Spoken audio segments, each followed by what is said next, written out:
The second book of Moses, called Exodus, chapter 1.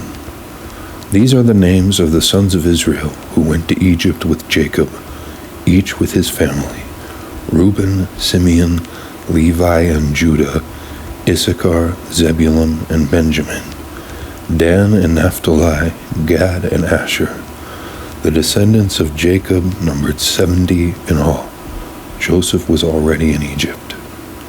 Now Joseph and all his brothers and all that generation died.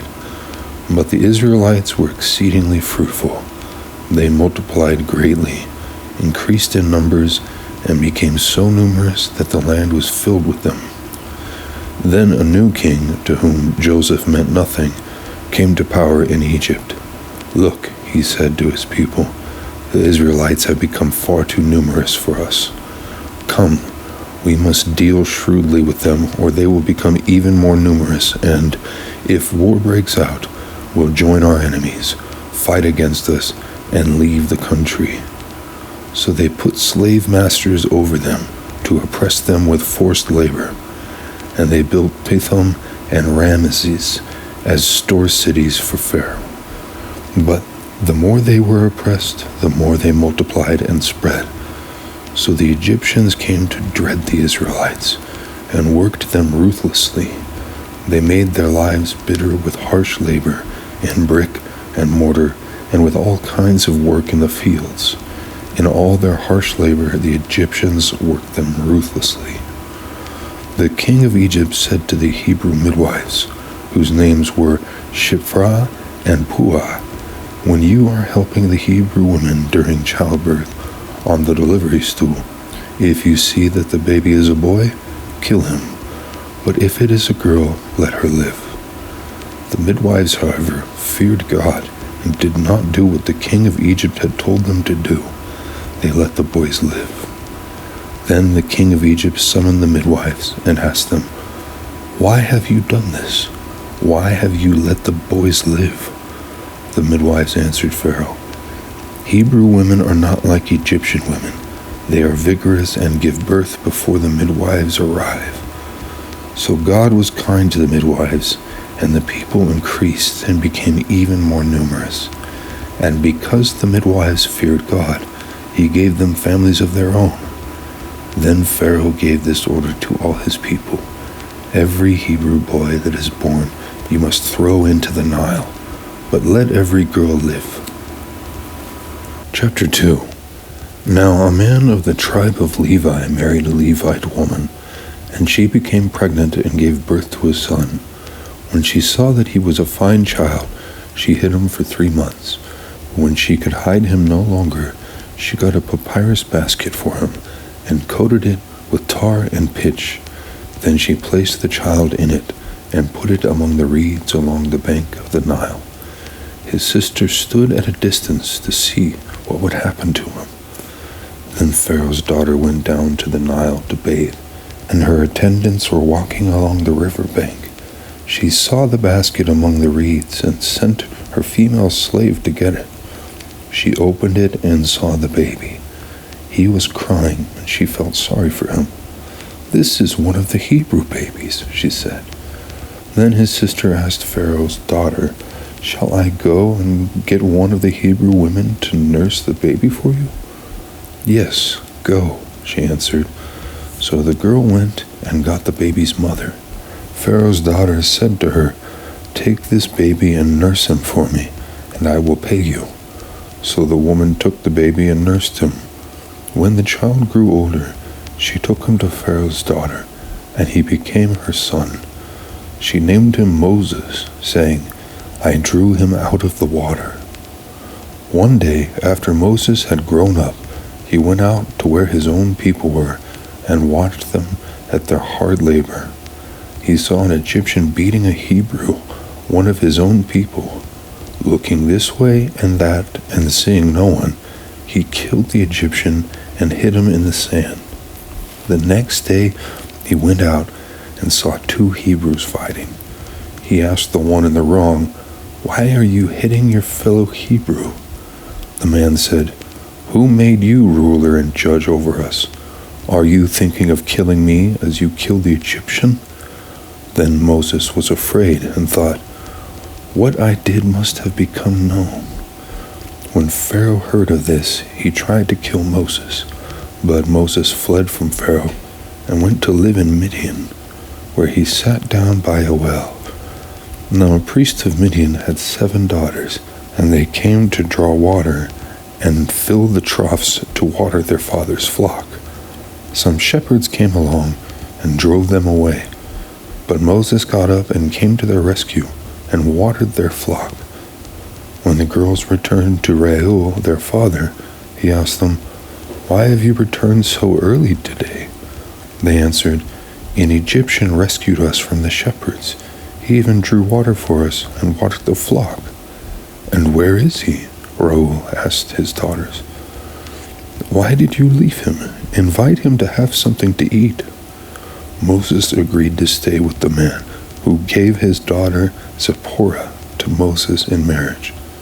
Zipporah gave birth to a son, and Moses named him Gershom, saying, "I have become a foreigner in a foreign land." During that long period, the king of Egypt died. The Israelites groaned in their slavery and cried out, and their cry for help because of their slavery went up to God. God heard their groaning, and he remembered his covenant with Abraham, with Isaac, and with Jacob. So God looked on the Israelites and was concerned about them. Chapter 3. Now Moses was tending the flock of Jethro, his father-in-law, the priest of Midian, and he led the flock to the far side of the wilderness and came to Horeb, the mountain of God. There the angel of the Lord appeared to him in flames of fire from within a bush. Moses saw that though the bush was on fire, it did not burn up. So Moses thought, "I will go over and see this strange sight, why the bush does not burn up." When the Lord saw that he had gone over to look, God called to him from within the bush, "Moses, Moses." And Moses said, "Here I am." "Do not come any closer," God said. "Take off your sandals, for the place where you are standing is holy ground." Then he said, "I am the God of your father, the God of Abraham, the God of Isaac, and the God of Jacob."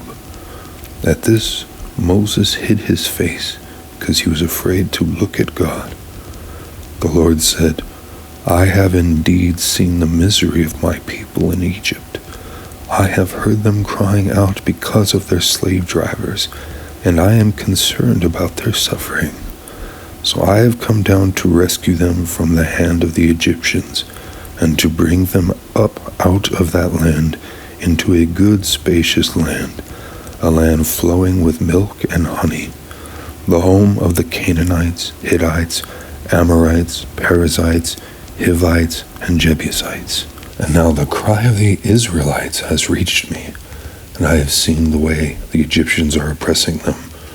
So now go, I am sending you to Pharaoh to bring my people, the Israelites, out of Egypt." But Moses said to God, "Who am I that I should go to Pharaoh and bring the Israelites out of Egypt?" And God said, "I will be with you, and this will be the sign to you that it is I who have sent you. When you have brought the people out of Egypt, you will worship God on this mountain."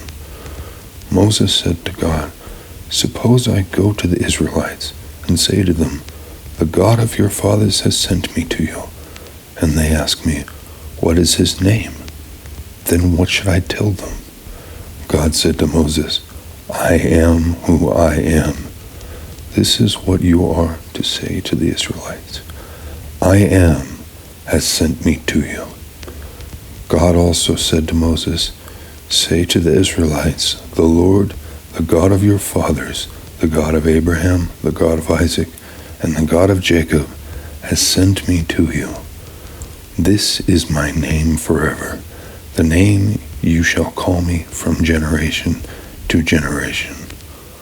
Go, assemble the elders of Israel, and say to them, 'The Lord, the God of your fathers, the God of Abraham, Isaac, and Jacob, appeared to me and said, I have watched over you, and have seen what has been done to you in Egypt, and I have promised to bring you up out of your misery in Egypt, into the land of the Canaanites, Hittites, Amorites, Perizzites, Hivites, and Jebusites, a land flowing with milk and honey. The elders of Israel will listen to you. Then you and the elders are to go to the king of Egypt and say to him, "The Lord, the God of the Hebrews, has met with us.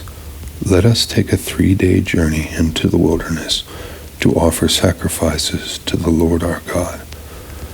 But I know that the king of Egypt will not let you go unless a mighty hand compels him. So I will stretch out my hand and strike the Egyptians with all the wonders that I will perform among them. After that, he will let you go, and I will make the Egyptians favorably disposed toward this people, so that when you leave, you will not go empty-handed. Every woman is to ask her neighbor and any woman living in her house for articles of silver and gold and for clothing, which you will put on your sons and daughters, and so you will plunder the Egyptians." Chapter 4. Moses answered, "What if they do not believe me or listen to me and say, 'The Lord did not appear to you'?" Then the Lord said to him, "What is that in your hand?" "A staff," he replied. The Lord said, "Throw it on the ground." Moses threw it on the ground, and it became a snake, and he ran from it. Then the Lord said to him, "Reach out your hand and take it by the tail." So Moses reached out and took hold of the snake, and it turned back into a staff in his hand. "This," said the Lord, "is so that they may believe that the Lord, the God of your fathers, the God of Abraham, the God of Isaac, and the God of Jacob, has appeared to you." And the Lord said, "Put your hand inside your cloak." So Moses put his hand inside his cloak, and when he took it out, the skin was leprous. It had become as white as snow. "Now put it back into your cloak," he said. So Moses put his hand back into his cloak, and when he took it out, it was restored like the rest of his flesh. Then the Lord said, "If they do not believe you or pay attention to the first sign, they may believe the second. But if they do not believe these 2 signs or listen to you, take some water from the Nile and pour it on dry ground. The water you take from the river will become blood on the ground." Moses said to the Lord, "Pardon your servant, Lord. I have never been eloquent, neither in the past nor since you have spoken to your servant. I am slow of speech and tongue." The Lord said to him, "Who gave human beings their mouths? Who makes them deaf or mute? Who gives them sight or makes them blind? Is it not I, the Lord? Now go, I will help you speak and will teach you what to say." But Moses said, "Pardon your servant, Lord. Please send someone else." Then the Lord's anger burned against Moses, and he said, "What about your brother, Aaron the Levite? I know he can speak well. He is already on his way to meet you, and he will be glad to see you. You shall speak to him and put words in his mouth. I will help both of you. Speak, and I will teach you what to do. He will speak to the people for you, and it will be as if he were your mouth, and as if you were God to him. But take the staff in your hand, so you can perform the signs with it." Then Moses went back to Jethro, his father-in-law, and said to him, "Let me return to my own people in Egypt, to see if any of them are still alive." Jethro said, "Go, and I wish you well." Now the Lord had said to Moses in Midian, "Go back to Egypt, for all those who wanted to kill you are dead." So Moses took his wife and sons, put them on a donkey, and started back to Egypt. And he took the staff of God in his hand. The Lord said to Moses, When you return to Egypt, see that you perform before Pharaoh all the wonders I have given you the power to do. But I will harden his heart so that he will not let the people go. Then say to Pharaoh, this is what the Lord says. Israel is my firstborn son, and I told you, let my son go, so he may worship me. But you refused to let him go, so I will kill your firstborn son. At a lodging place on the way, the Lord met Moses and was about to kill him. But Zipporah took a flint knife, cut off her son's foreskin, and touched Moses' feet with it. Surely you are a bridegroom of blood to me, she said. So the Lord let him alone. At that time she said, bridegroom of blood, referring to circumcision. The Lord said to Aaron, go into the wilderness to meet Moses. So he met Moses at the mountain of God and kissed him. Then Moses told Aaron everything the Lord had sent him to say, and also about all the signs he had commanded him to perform. Moses and Aaron brought together all the elders of the Israelites, and Aaron told him everything the Lord had said to Moses. He also performed the signs before the people, and they believed. And when they heard that the Lord was concerned about them and had seen their misery, they bowed down and worshipped. Chapter 5. Afterward Moses and Aaron went to Pharaoh and said, this is what the Lord, the God of Israel, says. Let my people go, so that they may hold a festival to me in the wilderness. Pharaoh said, who is the Lord that I should obey him and let Israel go? I do not know the Lord, and I will not let Israel go. Then they said, the God of the Hebrews has met with us. Now let us take a 3-day journey into the wilderness to offer sacrifices to the Lord our God, or he may strike us with plagues or with the sword. But the king of Egypt said, Moses and Aaron, why are you taking the people away from their labor? Get back to your work. Then Pharaoh said, look, the people of the land are now numerous. You are stopping them from working. That same day Pharaoh gave his order to the slave drivers and overseers in charge of the people, you are no longer to supply the people with straw for making bricks. Let them go and gather their own straw, but require them to make the same number of bricks as before. Don't reduce the quota. They are lazy. That is why they are crying out. Let us go and sacrifice to our God. Make the work harder for the people, so that they keep working and pay no attention to lies. Then the slave drivers and overseers went out and said to the people, this is what Pharaoh says, I will not give you any more straw. Go and get your own straw wherever you can find it, but your work will not be reduced at all. So the people scattered all over Egypt to gather stubble to use for straw. The slave drivers kept pressing them, saying, complete the work required of you for each day, just as when you had straw. And Pharaoh's slave drivers beat the Israelite overseers they had appointed, demanding, why haven't you met your quota of bricks yesterday or today, as before? Then the Israelite overseers went and appealed to Pharaoh, why have you treated your servants this way? Your servants are given no straw, yet we are told, make bricks. Your servants are being beaten, but the fault is with your own people. Pharaoh said, lazy, that's what you are, lazy. That is why you keep saying, let us go and sacrifice to the Lord. Now get to work.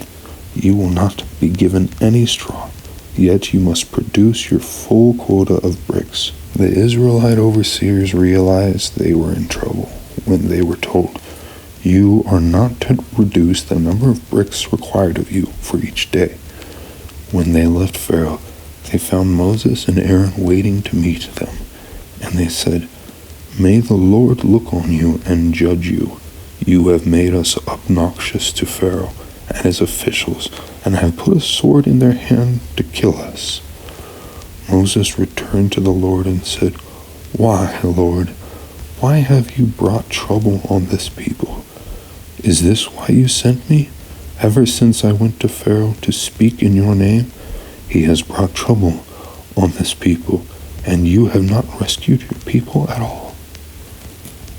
Chapter 6. The Lord said to Moses, Now you will see what I will do to Pharaoh. Because of my mighty hand, he will let them go. Because of my mighty hand, he will drive them out of his country. God also said to Moses, I am the Lord. I appeared to Abraham, to Isaac, and to Jacob as God Almighty, but by my name the Lord. I did not make myself fully known to them. I also established my covenant with them to give them the land of Canaan, where they resided as foreigners. Moreover, I have heard the groaning of the Israelites, whom the Egyptians are enslaving, and I have remembered my covenant. Therefore, say to the Israelites, I am the Lord, and I will bring you out from under the yoke of the Egyptians. I will free you from being slaves to them, and I will redeem you with an outstretched arm and with mighty acts of judgment.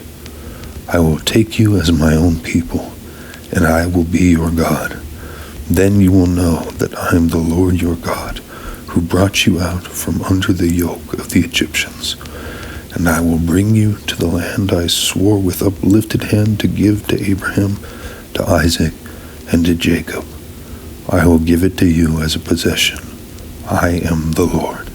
Moses reported this to the Israelites, but they did not listen to him because of their discouragement and harsh labor. Then the Lord said to Moses, Go, tell Pharaoh king of Egypt to let the Israelites go out of his country. But Moses said to the Lord, If the Israelites will not listen to me, why would Pharaoh listen to me, since I speak with faltering lips? Now the Lord spoke to Moses and Aaron about the Israelites and Pharaoh king of Egypt, and he commanded them to bring the Israelites out of Egypt. These were the heads of their families. The sons of Reuben, the firstborn son of Israel, were Hanok and Palu, Hezron and Carmi. These were the clans of Reuben. The sons of Simeon were Jemuel, Jamin, Ohad, Jachin, Zohar, and Shaul, the son of a Canaanite woman. These were the clans of Simeon. These were the names of the sons of Levi, according to their records: Gershon, Kohath, and Merari. Levi lived 137 years. The sons of Gershon by clans were Libni and Shimei. The sons of Kohath were Amram, Izhar, Hebron, and Uzziel. Kohath lived 133 years. The sons of Merari were Mahli and Mushi. These were the clans of Levi according to their records. Amram married his father's sister Jochebed, who bore him Aaron and Moses. Amram lived 137 years. The sons of Izhar were Korah, Nepheg, and Zikri. The sons of Uzziel were Mishael, Elzaphan, and Sithri. Aaron married Elisheba, daughter of Amminadab, and sister of Nahshon, and she bore him Nadab, and Abihu, Eleazar, and Ithamar. The sons of Korah were Asir, Elkanah, and Abiasaph. These were the Korahite clans. Eleazar, son of Aaron, married one of the daughters of Putiel, and she bore him Phinehas. These were the heads of the Levite families, clan by clan. It was this Aaron and Moses to whom the Lord said, Bring the Israelites out of Egypt by their divisions. They were the ones who spoke to Pharaoh, king of Egypt, about bringing the Israelites out of Egypt. This same Moses and Aaron. Now, when the Lord spoke to Moses in Egypt, he said to him, I am the Lord. Tell Pharaoh, king of Egypt, everything I tell you." But Moses said to the Lord, "Since I speak with faltering lips, why would Pharaoh listen to me?" Chapter 7. Then the Lord said to Moses, "See, I have made you like God to Pharaoh, and your brother Aaron will be your prophet. You are to say everything I command you, and your brother is to tell Pharaoh to let the Israelites go out of his country. But I will harden Pharaoh's heart, and though I multiply my signs and wonders in Egypt, he will not listen to you. Then I will lay my hand on Egypt, and with mighty acts of judgment I will bring out my divisions, my people the Israelites. And the Egyptians will know that I am the Lord when I stretch out my hand against Egypt and bring the Israelites out of it." Moses and Aaron did just as the Lord commanded them. Moses was 80 years old and Aaron 83 when they spoke to Pharaoh. The Lord said to Moses and Aaron, "When Pharaoh says to you, 'Perform a miracle,' then say to Aaron, 'Take your staff and throw it down before Pharaoh, and it will become a snake.'" So Moses and Aaron went to Pharaoh and did just as the Lord commanded. Aaron threw his staff down in front of Pharaoh and his officials, and it became a snake. Pharaoh then summoned wise men and sorcerers, and the Egyptian magicians also did the same things by their secret arts. Each one threw down his staff, and it became a snake. But Aaron's staff swallowed up their staffs. Yet Pharaoh's heart became hard, and he would not listen to them, just as the Lord had said. Then the Lord said to Moses, "Pharaoh's heart is unyielding. He refuses to let the people go. Go to Pharaoh in the morning as he goes out to the river. Confront him on the bank of the Nile, and take in your hand the staff that was changed into a snake. Then say to him, 'The Lord, the God of the Hebrews, has sent me to say to you, let my people go, so that they may worship me in the wilderness. But until now you have not listened. This is what the Lord says. By this you will know that I am the Lord. With the staff that is in my hand, I will strike the water of the Nile, and it will be changed into blood. The fish in the Nile will die, and the river will stink. The Egyptians will not be able to drink its water." The Lord said to Moses, "Tell Aaron, take your staff and stretch out your hand over the waters of Egypt, over the streams and canals, over the ponds and all the rivers, and they will turn to blood. Blood will be everywhere in Egypt, even in vessels of wood and stone." Moses and Aaron did just as the Lord had commanded. He raised his staff in the presence of Pharaoh and his officials, and struck the water of the Nile, and all the water was changed into blood. The fish in the Nile died, and the river smelt so bad that the Egyptians could not drink its water. Blood was everywhere in Egypt. But the Egyptian magicians did the same things by their secret arts, and Pharaoh's heart became hard. He would not listen to Moses and Aaron, just as the Lord had said. Instead, he turned and went into his palace, and did not take even this to heart. And all the Egyptians dug along the Nile to get drinking water, because they could not drink the water of the river. Chapter 8. 7 days passed after the Lord struck the Nile. Then the Lord said to Moses, "Go to Pharaoh and say to him, 'This is what the Lord says. Let my people go, so that they may worship me. If you refuse to let them go, I will send a plague of frogs on your whole country. The Nile will teem with frogs. They will come up into your palace and your bedroom and onto your bed, into the houses of your officials and on your people, and into your ovens and kneading troughs. The frogs will come up on you and your people and all your officials. Then the Lord said to Moses, "Tell Aaron, stretch out your hand with your staff over the streams and canals and ponds, and make frogs come up on the land of Egypt." So Aaron stretched out his hand over the waters of Egypt, and the frogs came up and covered the land. But the magicians did the same things by their secret arts. They also made frogs come up on the land of Egypt. Pharaoh summoned Moses and Aaron and said, "Pray to the Lord to take the frogs away from me and my people, and I will let your people go to offer sacrifices to the Lord." Moses said to Pharaoh, "I leave to you the honor of setting the time for me to pray for you and your officials and your people, that you and your houses may be rid of the frogs, except for those that remain in the Nile." "Tomorrow," Pharaoh said. Moses replied, "It will be as you say, so that you may know there is no one like the Lord our God. The frogs will leave you and your houses, your officials and your people. They will remain only in the Nile."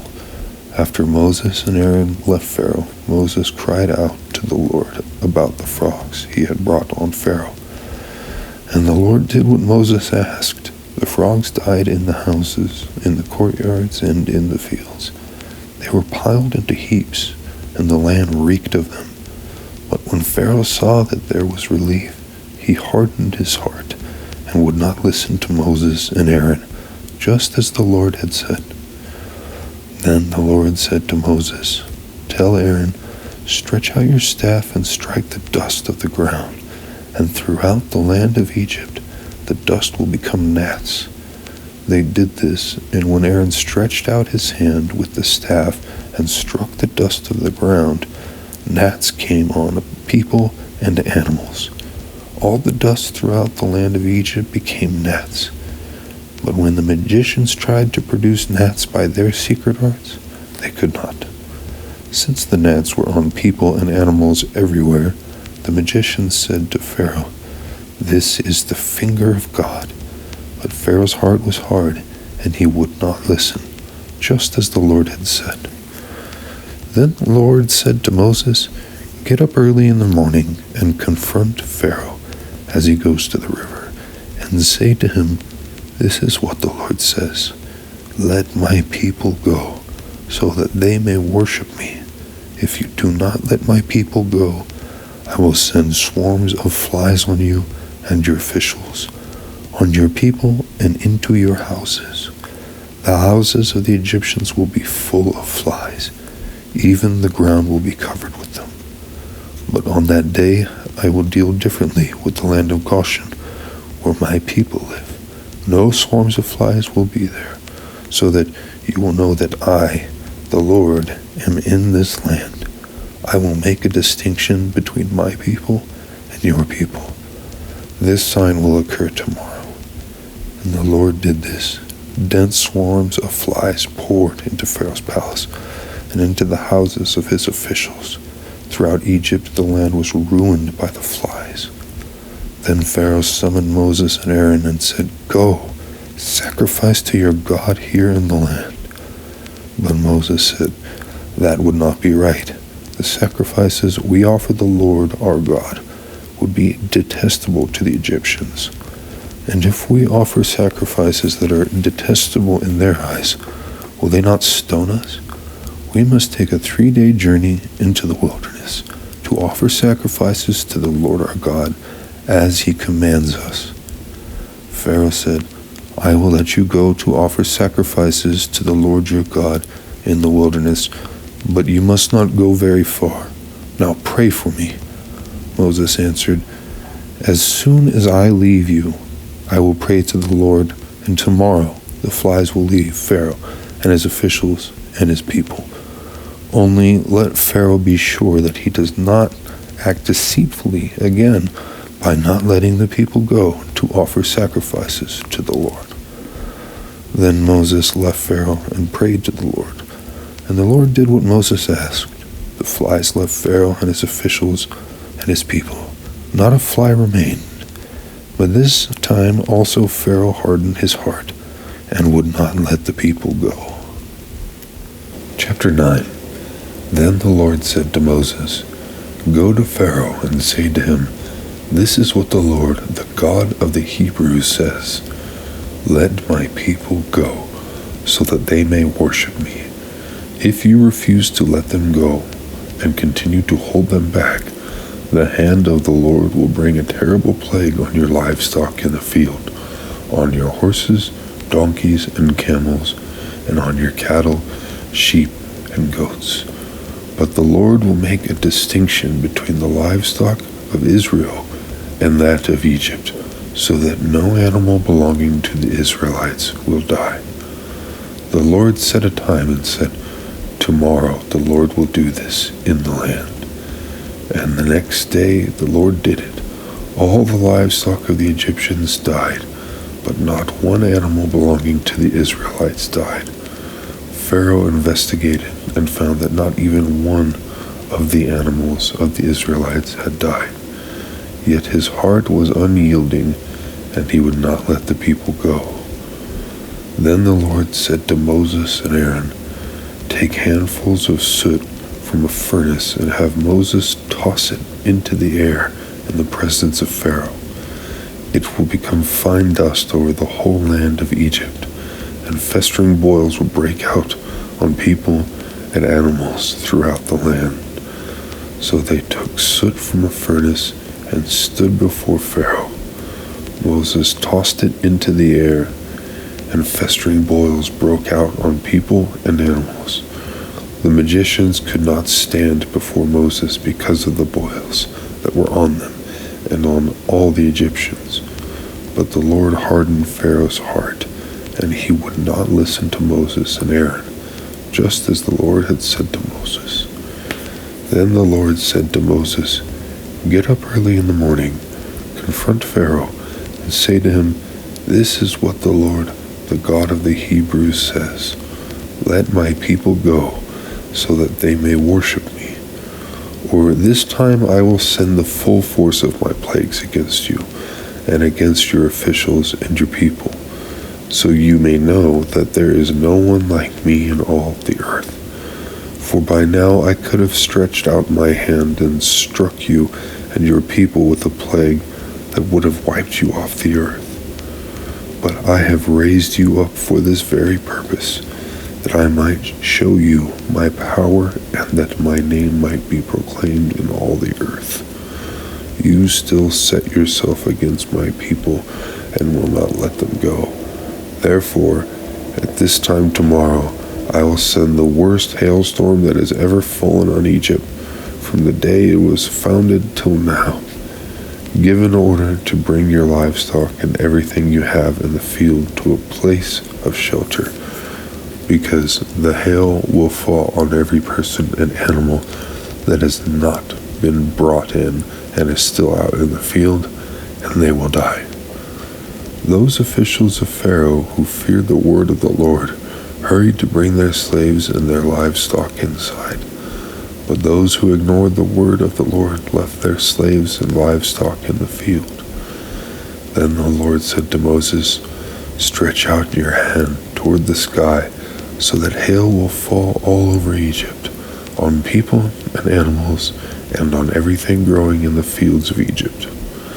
When Moses stretched out his staff toward the sky, the Lord sent thunder and hail, and lightning flashed down to the ground, so that the Lord rained hail on the land of Egypt. Hail fell, and lightning flashed back and forth. It was the worst storm in all the land of Egypt since it had become a nation. Throughout Egypt, hail struck everything in the fields, both people and animals. It beat down everything growing in the fields and stripped every tree. The only place it did not hail was the land of Goshen, where the Israelites were. Then Pharaoh summoned Moses and Aaron. "This time I have sinned," he said to them. "The Lord is in the right, and I and my people are in the wrong. Pray to the Lord, for we have had another thunder and hail. I will let you go. You don't have to stay any longer." Moses replied, "When I have gone out of the city, I will spread out my hands in prayer to the Lord. The thunder will stop and there will be no more hail. So you may know that the earth is the Lord's. But I know that you and your officials still do not fear the Lord God. The flax and barley were destroyed, since the barley had headed and the flax was in bloom. The wheat and spelt, however, were not destroyed, because they ripened later.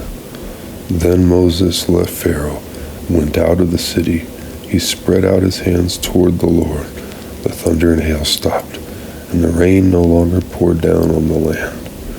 When Pharaoh saw that the rain and hail and thunder had stopped, he sinned again.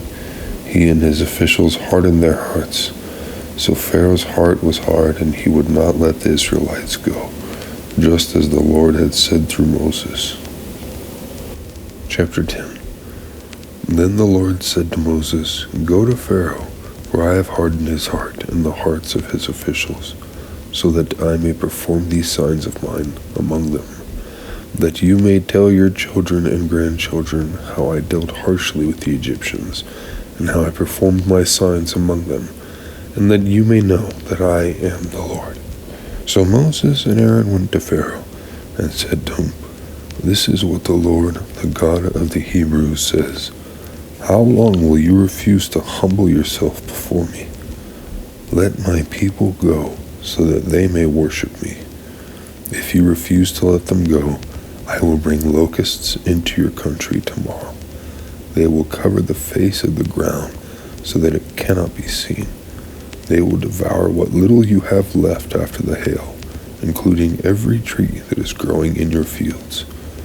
They will fill your houses and those of all your officials and all the Egyptians, something neither your parents nor your ancestors have ever seen from the day they settled in this land till now. Then Moses turned and left Pharaoh. Pharaoh's officials said to him, How long will this man be a snare to us? Let the people go, so that they may worship the Lord their God. Do you not yet realize that Egypt is ruined? Then Moses and Aaron were brought back to Pharaoh. Go, worship the Lord your God, he said, but tell me who will be going. Moses answered, We will go with our young and our old, with our sons and daughters, and with our flocks and herds, because we are to celebrate a festival to the Lord. Pharaoh said, The Lord be with you. If I let you go along with your women and children, clearly you are bent on evil.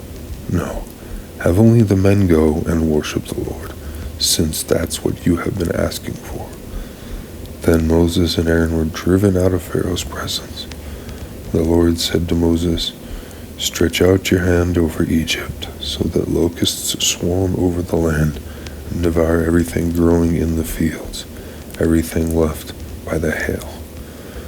So Moses stretched out his staff over Egypt, and the Lord made an east wind blow across the land all that day and all that night. By morning the wind had brought the locusts. They invaded all Egypt and settled down in every area of the country in great numbers. Never before had there been such a plague of locusts, nor will there ever be again. They covered all the ground until it was black. They devoured all that was left after the hail, everything growing in the fields, and the fruit on the trees.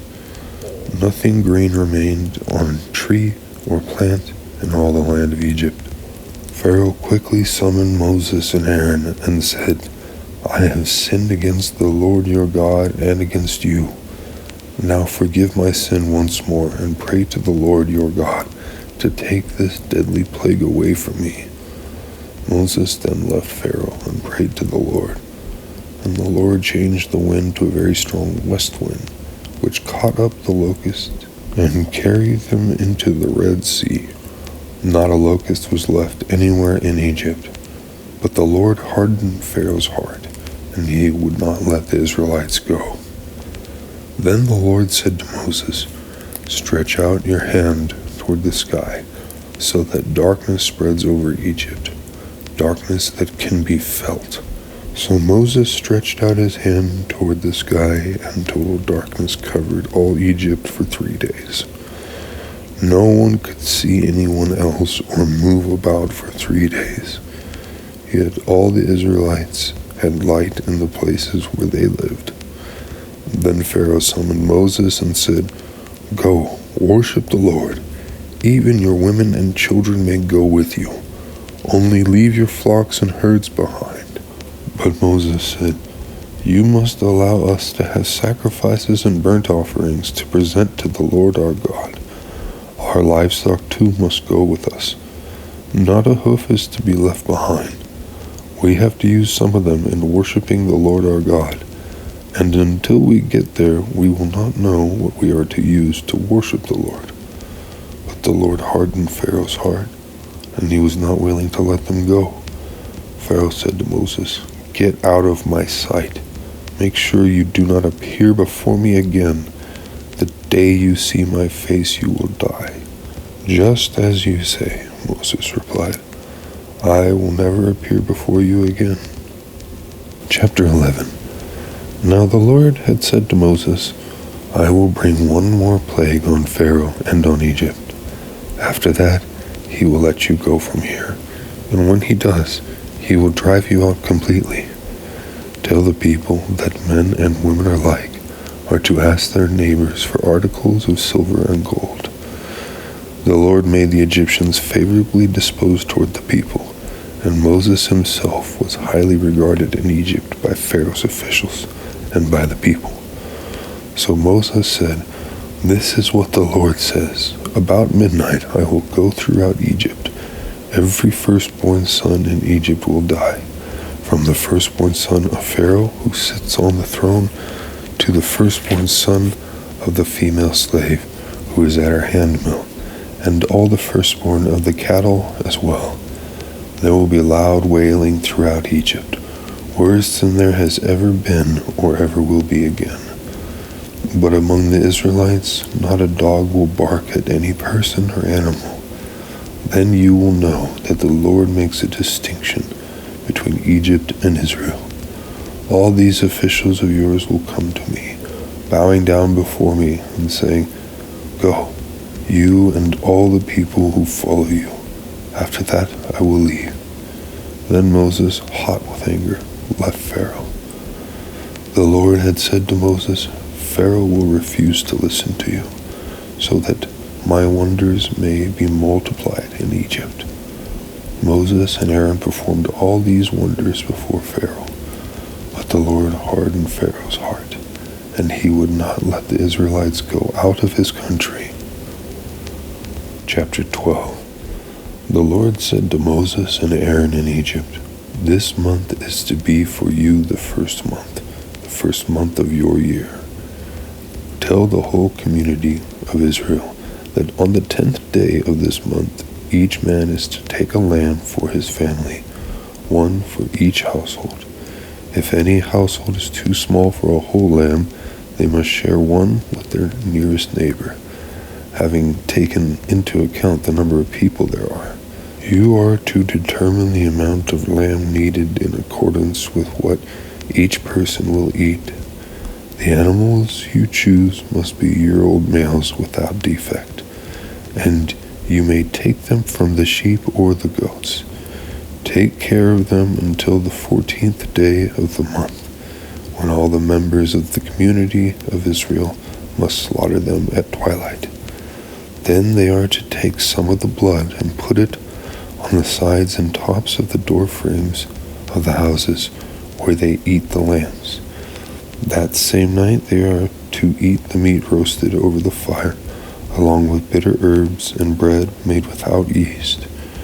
Do not eat the meat raw or boiled in water, but roast it over a fire, with the head, legs, and internal organs. Do not leave any of it till morning. If some is left till morning, you must burn it.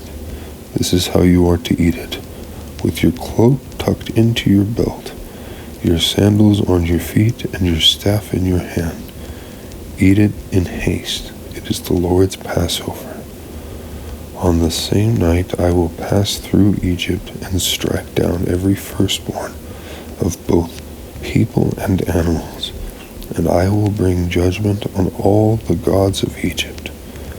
I am the Lord. The blood will be a sign for you on the houses where you are, and when I see the blood, I will pass over you. No destructive plague will touch you when I strike Egypt. This is a day you are to commemorate. For the generations to come you shall celebrate it as a festival to the Lord, a lasting ordinance. For 7 days you are to eat bread made without yeast. On the first day remove the yeast from your houses, for whoever eats anything with yeast in it from the first day through the 7th must be cut off from Israel. On the first day hold a sacred assembly, and another one on the 7th day. Do no work at all on these days, except to prepare food for everyone to eat. That is all you may do. Celebrate the festival of unleavened bread, because it was on this very day that I brought your divisions out of Egypt. Celebrate this day as a lasting ordinance for the generations to come. In the first month you are to eat bread made without yeast from the evening on the 14th day until the evening of the 21st day. For 7 days no yeast is to be found in your houses, and anyone, whether foreigner or native born, who eats anything with yeast in it must be cut off from the community of Israel. Eat nothing made with yeast. Wherever you live, you must eat unleavened bread. Then Moses summoned all the elders of Israel and said to them, Go at once and select the animals for your families and slaughter the Passover lamb. Take a bunch of hyssop, dip it into the blood in the basin, and put some of the blood on the top and on both sides of the door frame. None of you shall go out of the door of your house until morning. When the Lord goes through the land to strike down the Egyptians, he will see the blood on the top and sides of the doorframe and will pass over the doorway, and he will not permit the destroyer to enter your houses and strike you down. Obey these instructions as a lasting ordinance for you and your descendants. When you enter the land that the Lord will give you as he promised, observe this ceremony. And when your children ask you, What does this ceremony mean to you? Then tell them, It is the Passover sacrifice to the Lord, who passed over the houses of the Israelites in Egypt and spared our homes when he struck down the Egyptians. Then the people bowed down and worshipped. The Israelites did just what the Lord commanded Moses and Aaron. At midnight, the Lord struck down all the firstborn in Egypt, from the firstborn of Pharaoh who sat on the throne, to the firstborn of the prisoner who was in the dungeon, and the firstborn of all the livestock as well.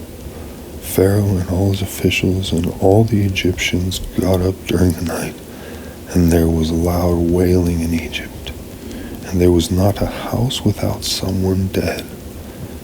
During the night, Pharaoh summoned Moses and Aaron and said, Up, leave my people, you and the Israelites. Go, worship the Lord as you have requested. Take your flocks and your herds, as you have said, and go, and also bless me. The Egyptians urged the people to hurry and leave the country, for otherwise, they said, we will all die. So the people took their dough before the yeast was added and carried it on their shoulders in kneading troughs, wrapped in clothing. The Israelites did as Moses instructed and asked the Egyptians for articles of silver and gold and for clothing. The Lord had made the Egyptians favorably disposed toward the people, and they gave them what they asked for. So they plundered the Egyptians. The Israelites journeyed from Ramesses to Succoth. There were about 600,000 men on foot, besides women and children. Many other people went up with them, and also large droves of livestock, both flocks and herds. With the dough the Israelites had brought from Egypt, they baked loaves of unleavened bread. The dough was without yeast because they had been driven out of Egypt and did not have time to prepare food for themselves. Now, the length of time the Israelite people lived in Egypt was 430 years.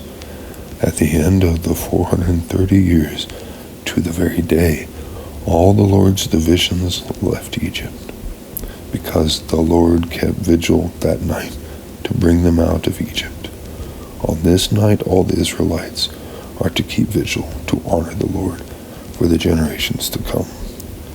The Lord said to Moses and Aaron, "These are the regulations for the Passover meal. No foreigner may eat it. Any slave you have bought may eat it after you have circumcised him, but a temporary resident or a hired worker may not eat it. It must be eaten inside the house. Take none of the meat outside the house. Do not break any of the bones. The whole community of Israel must celebrate it. A foreigner residing among you who wants to celebrate the Lord's Passover must have all the males in his household circumcised. Then he may take part, like one born in the land. No uncircumcised male may eat it. The same law applies both to the native-born and to the foreigner residing among you." All the Israelites did just what the Lord had commanded Moses and Aaron. And on that very day, the Lord brought the Israelites out of Egypt by their divisions. Chapter 13. The Lord said to Moses, "Consecrate to me every firstborn male. The first offspring of every womb among the Israelites belongs to me, whether human or animal." Then Moses said to the people, "Commemorate this day, the day you came out of Egypt, out of the land of slavery, because the Lord brought you out of it with a mighty hand. Eat nothing containing yeast. Today in the month of Aviv you are leaving, when the Lord brings you into the land of the Canaanites, Hittites, Amorites, Hivites, and Jebusites, the land he swore to your ancestors to give you, a land flowing with milk and honey. You are to observe this ceremony in this month. For 7 days eat bread made without yeast, and on the 7th day hold a festival to the Lord. Eat unleavened bread during those 7 days. Nothing with yeast in it is to be seen among you, nor shall any yeast be seen anywhere within your borders. On that day tell your son, I do this because of what the Lord did for me when I came out of Egypt. This observance will be for you like a sign on your hand and a reminder on your forehead that this law of the Lord is to be on your lips. For the Lord brought you out of Egypt with his mighty hand. You must keep his ordinance at the appointed time, year after year. After the Lord brings you into the land of the Canaanites and gives it to you, as he promised on oath to you and your ancestors, you are to give over to the Lord the first offspring of every womb. All the firstborn males of your livestock belong to the Lord. Redeem with a lamb every firstborn donkey. But if you do not redeem it, break its neck. Redeem every firstborn among your sons. In days to come, when your son asks you, what does this mean? Say to him, with a mighty hand the Lord brought us out of Egypt, out of the land of slavery. When Pharaoh stubbornly refused to let us go, the Lord killed the firstborn of both people and animals in Egypt. This is why I sacrifice to the Lord the first male offspring of every womb and redeem each of my firstborn sons. And it will be like a sign on your hand and a symbol on your forehead that the Lord brought us out of Egypt with his mighty hand. When Pharaoh let the people go, God did not lead them on the road through the Philistine country, though that was shorter, for God said, if they face war, they might change their minds and return to Egypt. So God led the people around by the desert road toward the Red Sea. The Israelites went up out of Egypt ready for battle. Moses took the bones of Joseph with him, because Joseph had made the Israelites swear an oath. He had said, God will surely come to your aid, and then you must carry my bones up with you from this place. After leaving Sukkoth, they camped at Etham on the edge of the desert. By day the Lord went ahead of them in a pillar of cloud to guide them on their way, and by night in a pillar of fire to give them light, so that they could travel by day or night. Neither the pillar of cloud by day nor the pillar of fire by night left its place in front of the people. Chapter 14. Then the Lord said to Moses, Tell the Israelites to turn back and encamp near Pi-hahiroth, between Migdal and the sea. They are to encamp by the sea, directly opposite Baal-Zephon. Pharaoh will think the Israelites are wandering around the land in confusion, hemmed in by the desert. And I will harden Pharaoh's heart, and he will pursue them. But I will gain glory for myself through Pharaoh and all his army, and the Egyptians will know that I am the Lord. So the Israelites did this. When the king of Egypt was told that the people had fled, Pharaoh and his officials changed their minds about them and said, What have we done? We have let the Israelites go and have lost their services. So he had his chariot made ready and took his army with him. He took 600 of the best chariots, along with all the other chariots of Egypt, with officers over all of them. The Lord hardened the heart of Pharaoh, king of Egypt, so that he pursued the Israelites, who were marching out boldly. The Egyptians, all Pharaoh's horses and chariots, horsemen and troops, pursued the Israelites and overtook them as they camped by the sea near Pi-hahiroth, opposite Baal-Zephon. As Pharaoh approached, the Israelites looked up, and there were the Egyptians, marching after them. They were terrified and cried out to the Lord. They said to Moses, Was it because there were no graves in Egypt that you have brought us to the desert to die?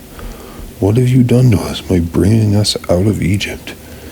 Didn't we say to you in Egypt, Leave us alone, let us serve the Egyptians? It would have been better for us to serve the Egyptians than to die in the desert. Moses answered the people, Do not be afraid. Stand firm, and you will see the deliverance the Lord will bring to you today. The Egyptians you see today, you will never see again. The Lord will fight for you. You need only to be still.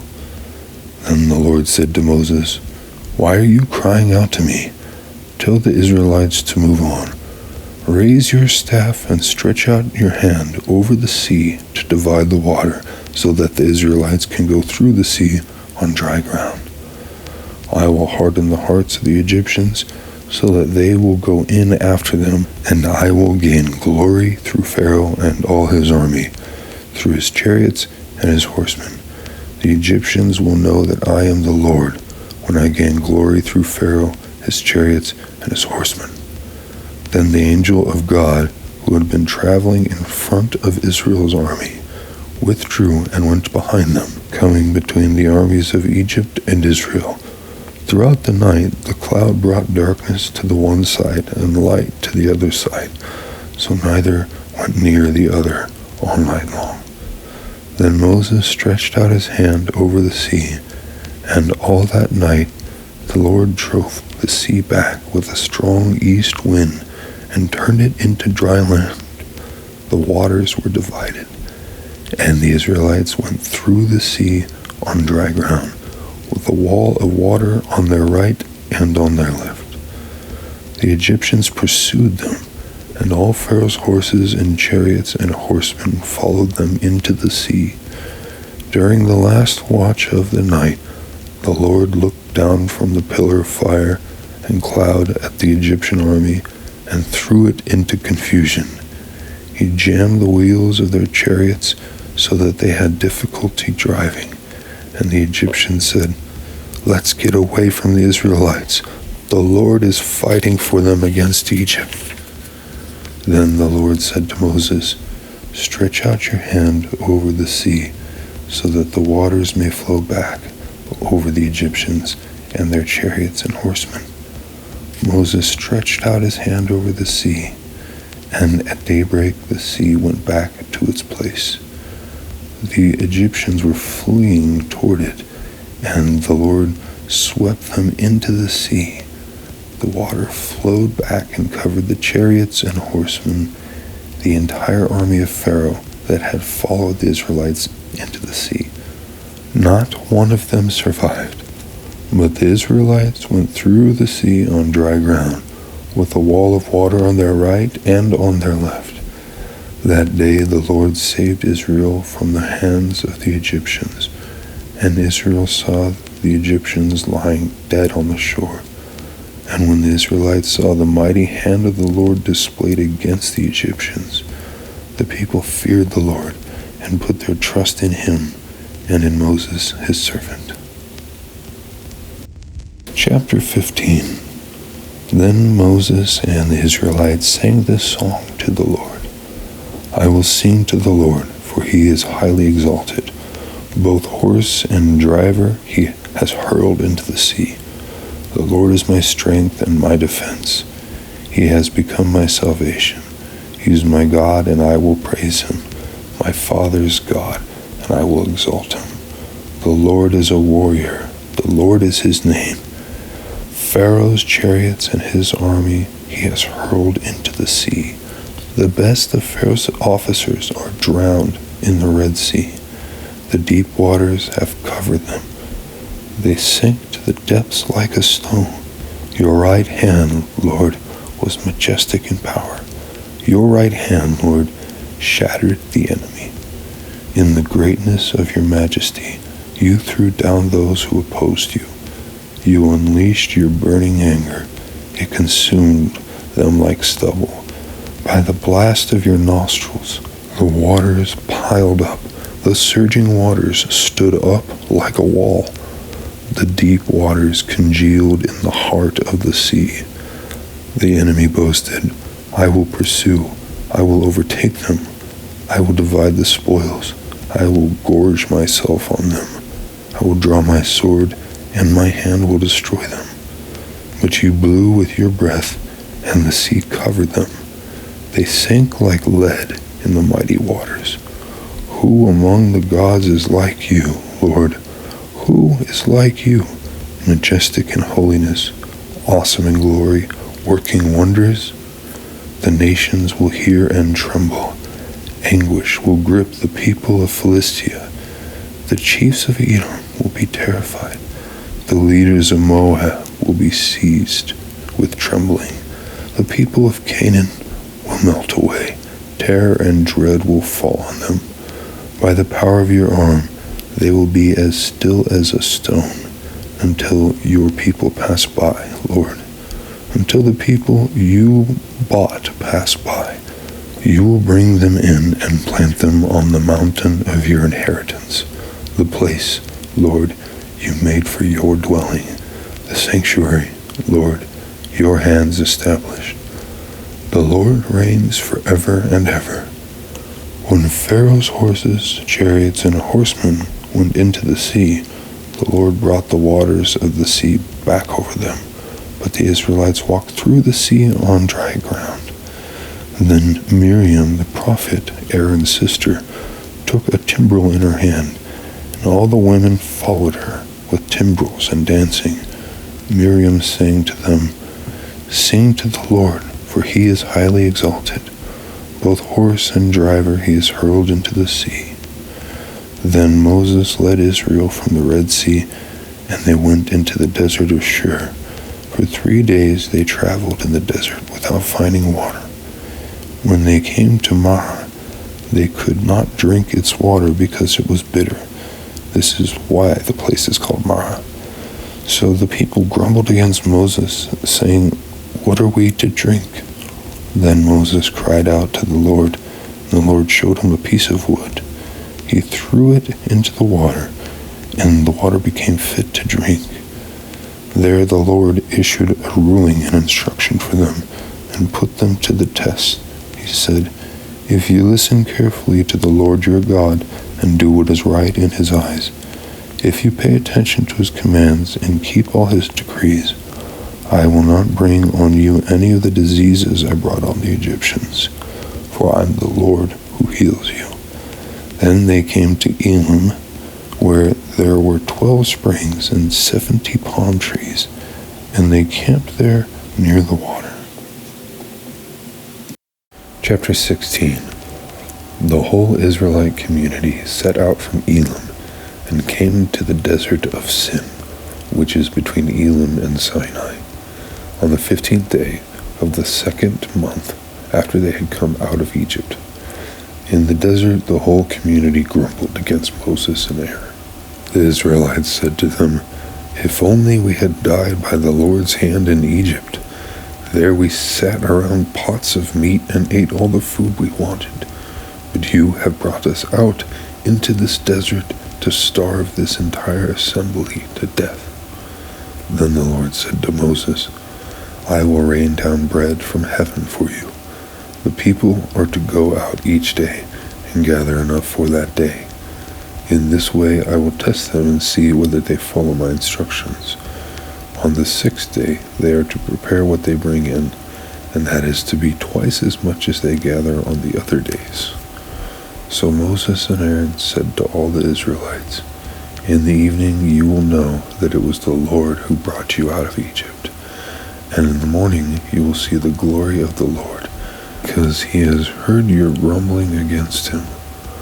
Who are we that you should grumble against us?" Moses also said, "You will know that it was the Lord when he gives you meat to eat in the evening, and all the bread you want in the morning, because he has heard your grumbling against him. Who are we? You are not grumbling against us, but against the Lord."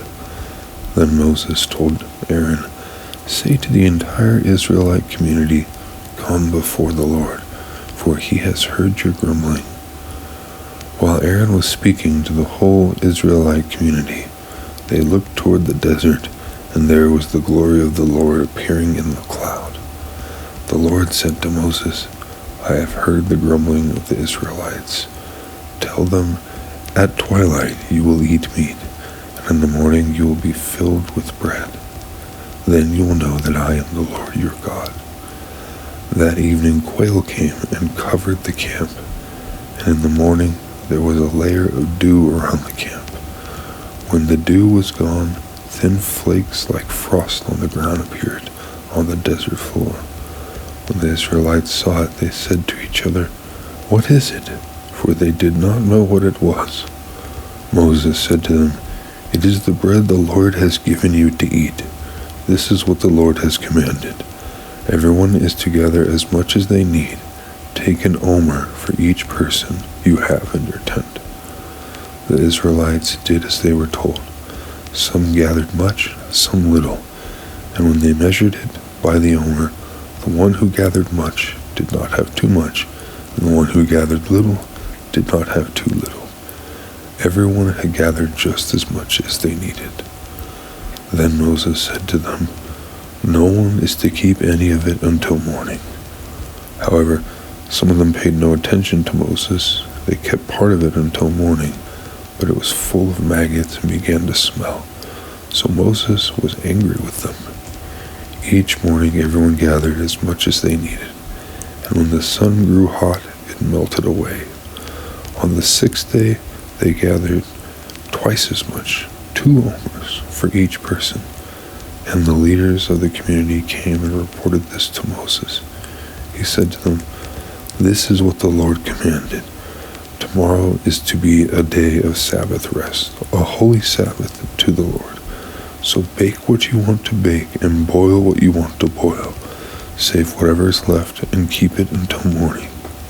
So they saved it until morning, as Moses commanded.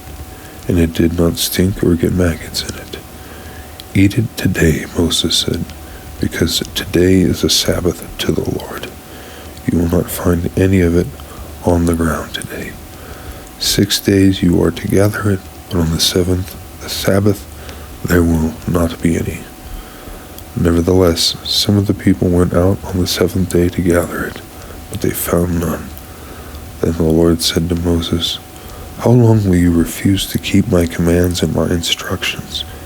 Bear in mind that the Lord has given you the Sabbath. That is why on the 6th day he gives you bread for 2 days. Everyone is to stay where they are on the 7th day. No one is to go out." So the people rested on the 7th day. The people of Israel called the bread manna. It was white like coriander seed and tasted like wafers made with honey. Moses said, "This is what the Lord has commanded. Take an omer of manna and keep it for generations to come, so they can see the bread I gave you to eat in the wilderness when I brought you out of Egypt." So Moses said to Aaron, "Take a jar and put an omer of manna in it. Then place it before the Lord to be kept for the generations to come." As the Lord commanded Moses, Aaron put the manna with the tablets of the covenant law so that it might be preserved. The Israelites ate manna 40 years until they came to a land that was settled. They ate manna until they reached the border of Canaan. An omer is 1/10 of an ephah. Chapter 17. The whole Israelite community set out from the desert of Sin, traveling from place to place as the Lord commanded. They camped at Rephidim, but there was no water for the people to drink. So they quarreled with Moses and said, "Give us water to drink." Moses replied, "Why do you quarrel with me? Why do you put the Lord to the test?" But the people were thirsty for water there, and they grumbled against Moses. They said, "Why did you bring us up out of Egypt to make us and our children and livestock die of thirst?" Then Moses cried out to the Lord, "What am I to do with these people? They are almost ready to stone me." The Lord answered Moses, "Go out in front of the people. Take with you some of the elders of Israel, and take in your hand the staff with which you struck the Nile, and go. I will stand there before you by the rock at Horeb. Strike the rock, and water will come out of it for the people to drink." So Moses did this in the sight of the elders of Israel, and he called the place Massah and Meribah, because the Israelites quarreled, and because they tested the Lord, saying, "Is the Lord among us or not?" The Amalekites came and attacked the Israelites at Rephidim. Moses said to Joshua, "Choose some of our men and go out to fight the Amalekites. Tomorrow I will stand on top of the hill with the staff of God in my hands." So Joshua fought the Amalekites as Moses had ordered, and Moses, Aaron, and Hur went to the top of the hill. As long as Moses held up his hands, the Israelites were winning, but whenever he lowered his hands, the Amalekites were winning. When Moses' hands grew tired, they took a stone and put it under him, and he sat on it. Aaron and Hur held his hands up, one on one side, one on the other, so that his hands remained steady till sunset. So Joshua overcame the Amalekite army with the sword. Then the Lord said to Moses, "Write this on a scroll as something to be remembered, and make sure that Joshua hears it, because I will completely blot out the name of Amalek from under heaven." Moses built an altar and called it, "The Lord is my banner." He said, "Because hands were lifted up against the throne of the Lord will be at war against the Amalekites from generation to generation." Chapter 18. Now Jethro, the priest of Midian and father-in-law of Moses, heard of everything God had done for Moses and for his people Israel, and how the Lord had brought Israel out of Egypt. After Moses had sent away his wife Zipporah, his father-in-law Jethro received her and her 2 sons. One was named Gershom, for Moses said, "I have become a foreigner in a foreign land." And the other was named Eleazar, for he said, "My father's God was my helper. He saved me from the sword of Pharaoh." Jethro, Moses' father-in-law, together with Moses' sons and wife, came to him in the wilderness, where he was camped near the mountain of God. Jethro had sent word to him, "I, your father-in-law Jethro, am coming to you with your wife and her 2 sons." So Moses went out to meet his father-in-law and bowed down and kissed him. They greeted each other and then went into the tent. Moses told his father-in-law about everything the Lord had done to Pharaoh and the Egyptians for Israel's sake, and about all the hardships they had met along the way, and how the Lord had saved them. Jethro was delighted to hear about all the good things the Lord had done for Israel in rescuing them from the hand of the Egyptians. He said, "Praise be to the Lord, who rescued you from the hand of the Egyptians and of Pharaoh, and who rescued the people from the land of the Egyptians. Now I know that the Lord is greater than all other gods, for he did this to those who had treated Israel arrogantly." Then Jethro, Moses' father-in-law, brought a burnt offering and other sacrifices to God, and Aaron came with all the elders of Israel to eat a meal with Moses' father-in-law in the presence of God. The next day Moses took his seat to serve as judge for the people, and they stood around him from morning till evening. When his father-in-law saw all that Moses was doing for the people, he said, "What is this you are doing for the people? Why do you alone sit as judge, while all these people stand around you from morning till evening?" Moses answered him, "Because the people come to me to seek God's will. Whenever they have a dispute, it is brought to me, and I decide between the parties and inform them of God's decrees and instructions." Moses' father-in-law replied, "What you are doing is not good. You and these people who come to you will only wear yourselves out. The work is too heavy for you. You cannot handle it alone. Listen now to me, and I will give you some advice, and may God be with you. You must be the people's representative before God and bring their disputes to him. Teach them his decrees and instructions, and show them the way they are to live, how they are to behave. But select capable men from all the people, men who fear God, trustworthy men who hate dishonest gain, and appoint them as officials over thousands, hundreds, fifties, and tens. Have them serve as judges for the people at all times. But have them bring every difficult case to you. The simple cases they can decide themselves. That will make your load lighter, because they will share it with you. If you do this and God so commands, you will be able to stand the strain, and all these people will go home satisfied." Moses listened to his father-in-law and did everything he said. He chose capable men from all Israel and made them leaders of the people, officials over thousands, hundreds, fifties, and tens. They served as judges for the people at all times. The difficult cases they brought to Moses, but the simple ones they decided themselves. Then Moses sent his father-in-law on his way, and Jethro returned to his own country. Chapter 19.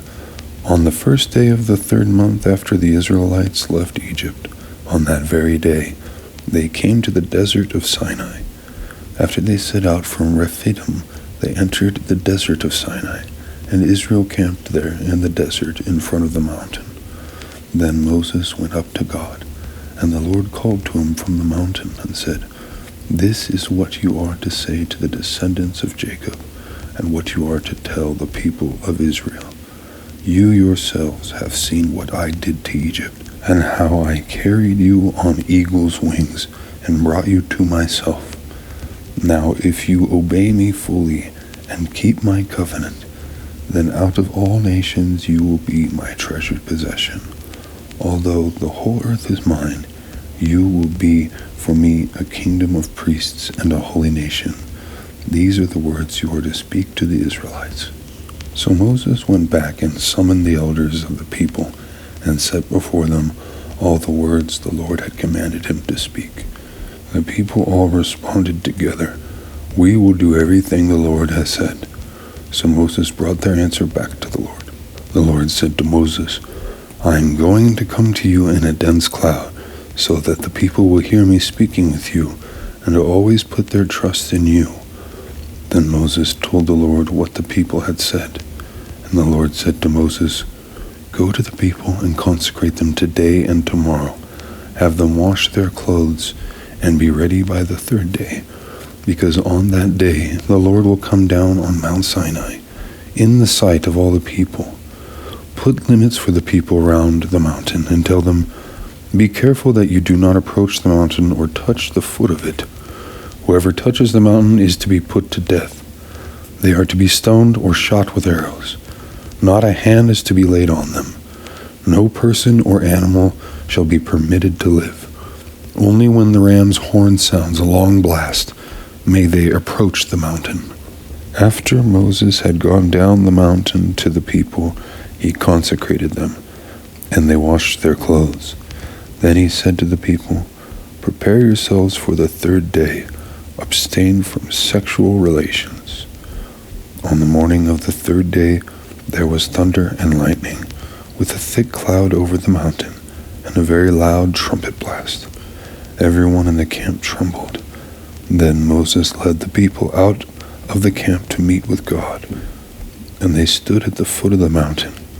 Mount Sinai was covered with smoke, because the Lord descended on it in fire.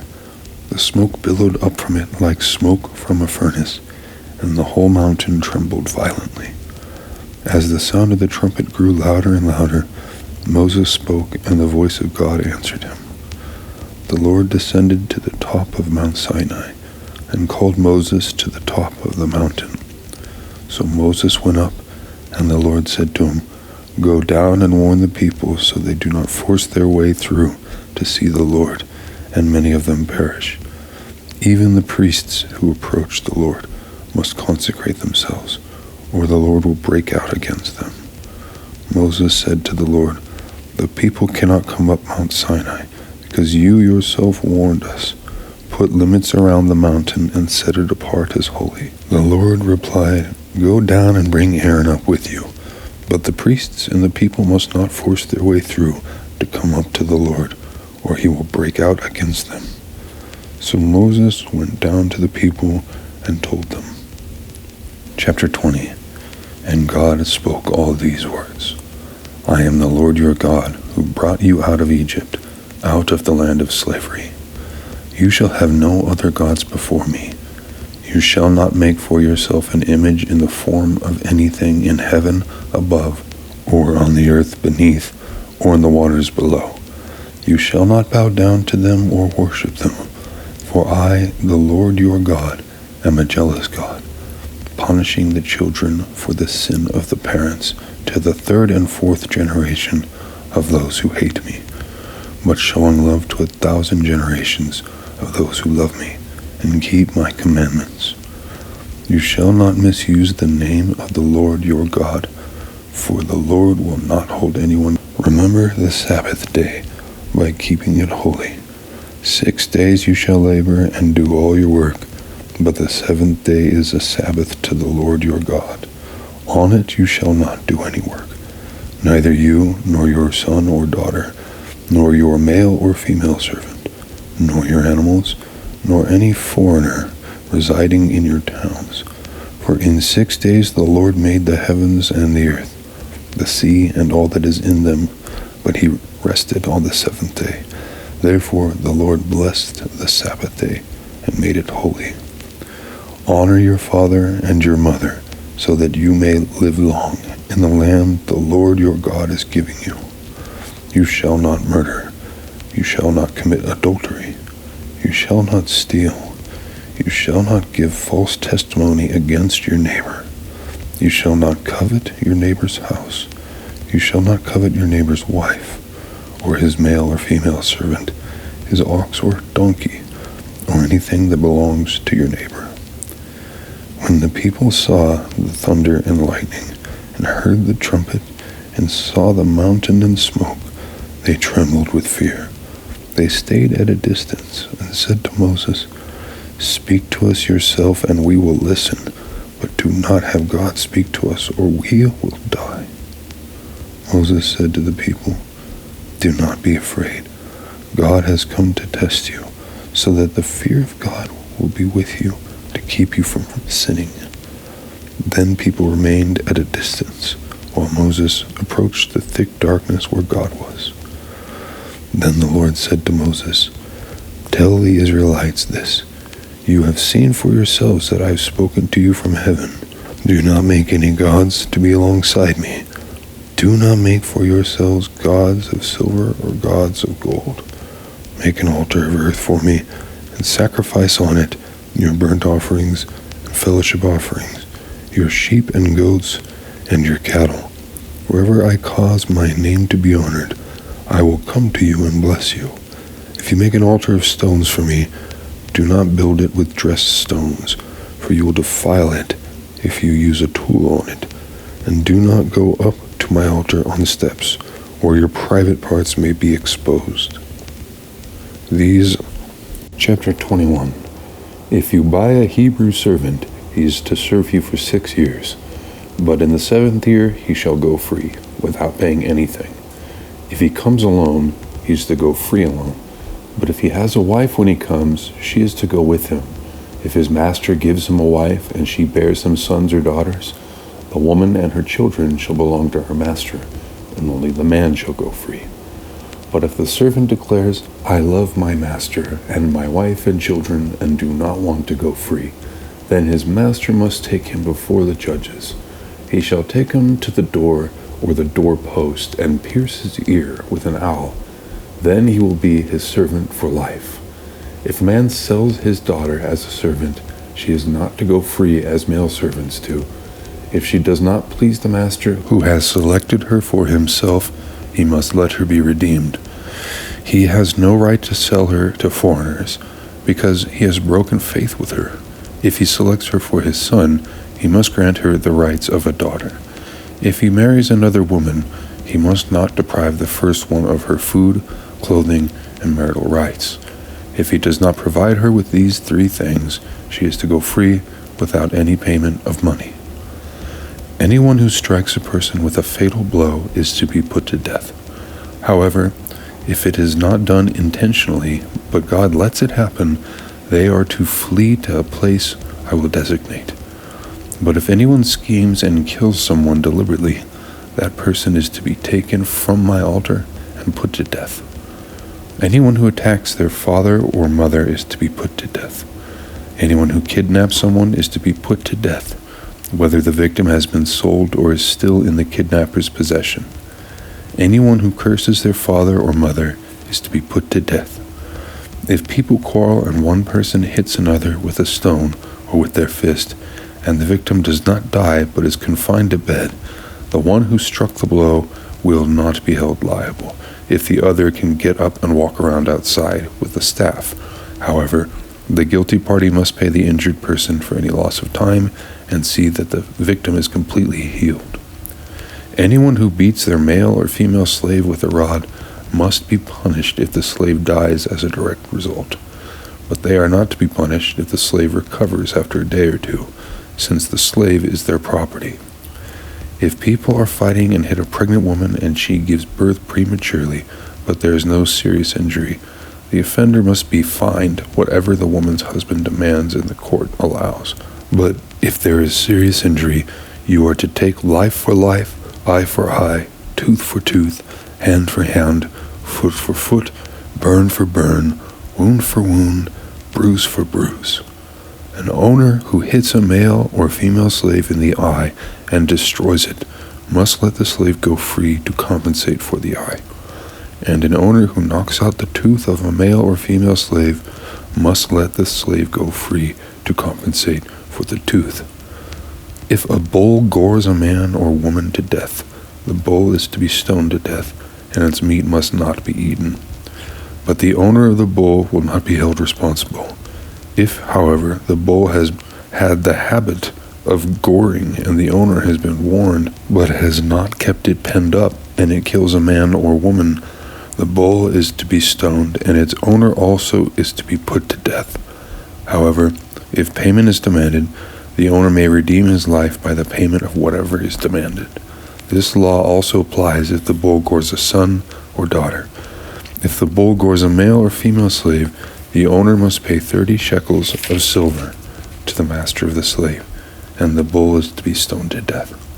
If anyone uncovers a pit or digs one and fails to cover it, and an ox or a donkey falls into it, the one who opened the pit must pay the owner for the loss and take the dead animal in exchange.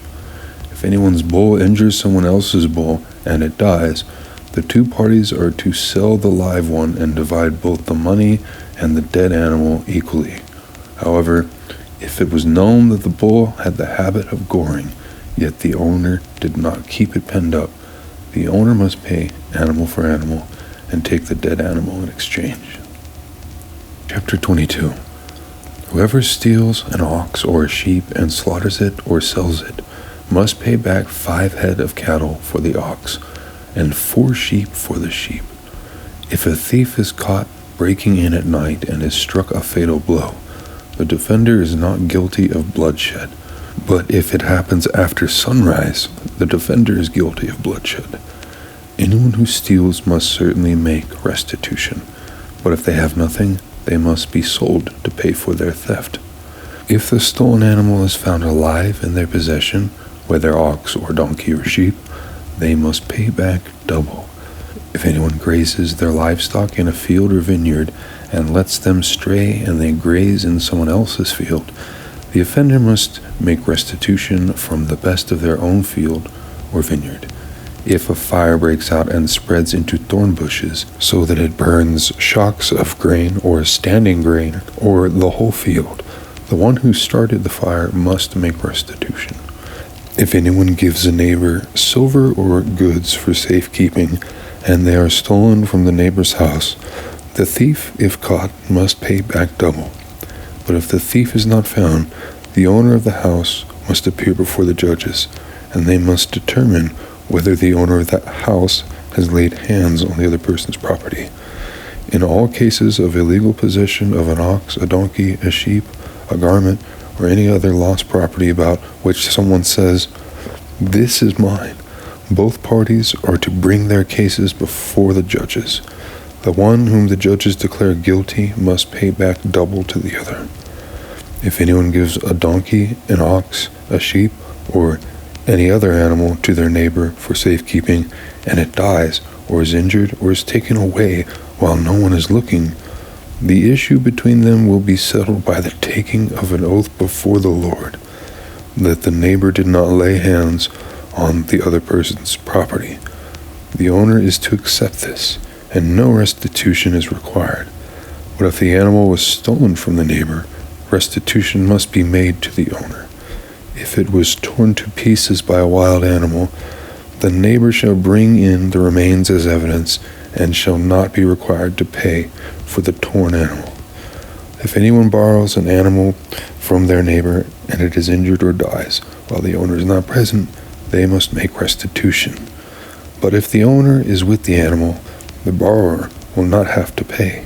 If the animal was hired, the money paid for the hire covers the loss.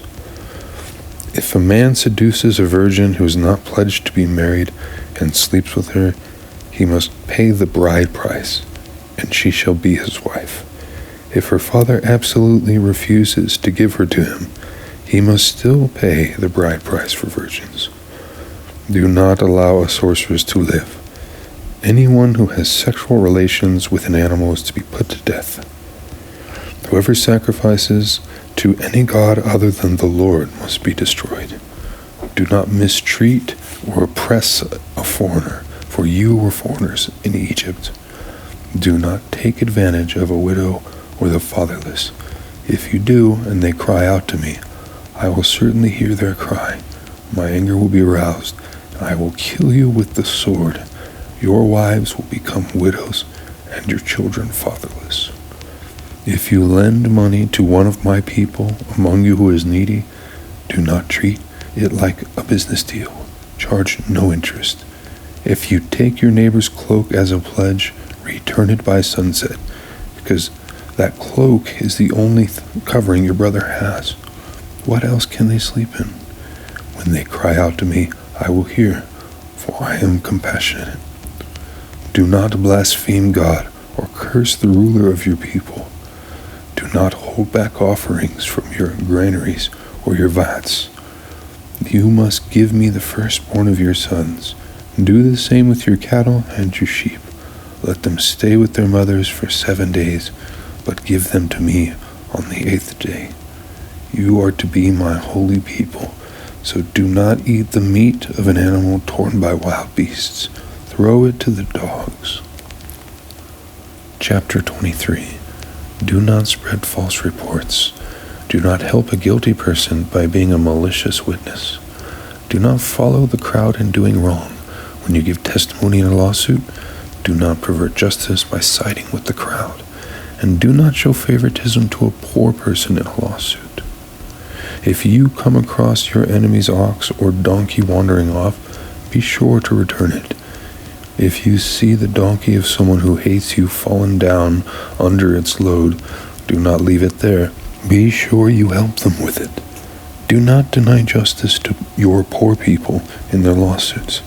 Have nothing to do with the false charge, and do not put an innocent or honest person to death, for I will not acquit the guilty. Do not accept a bribe, for a bribe blinds those who see and twists the words of the innocent. Do not oppress a foreigner. You yourselves know how it feels to be foreigners, because you were foreigners in Egypt.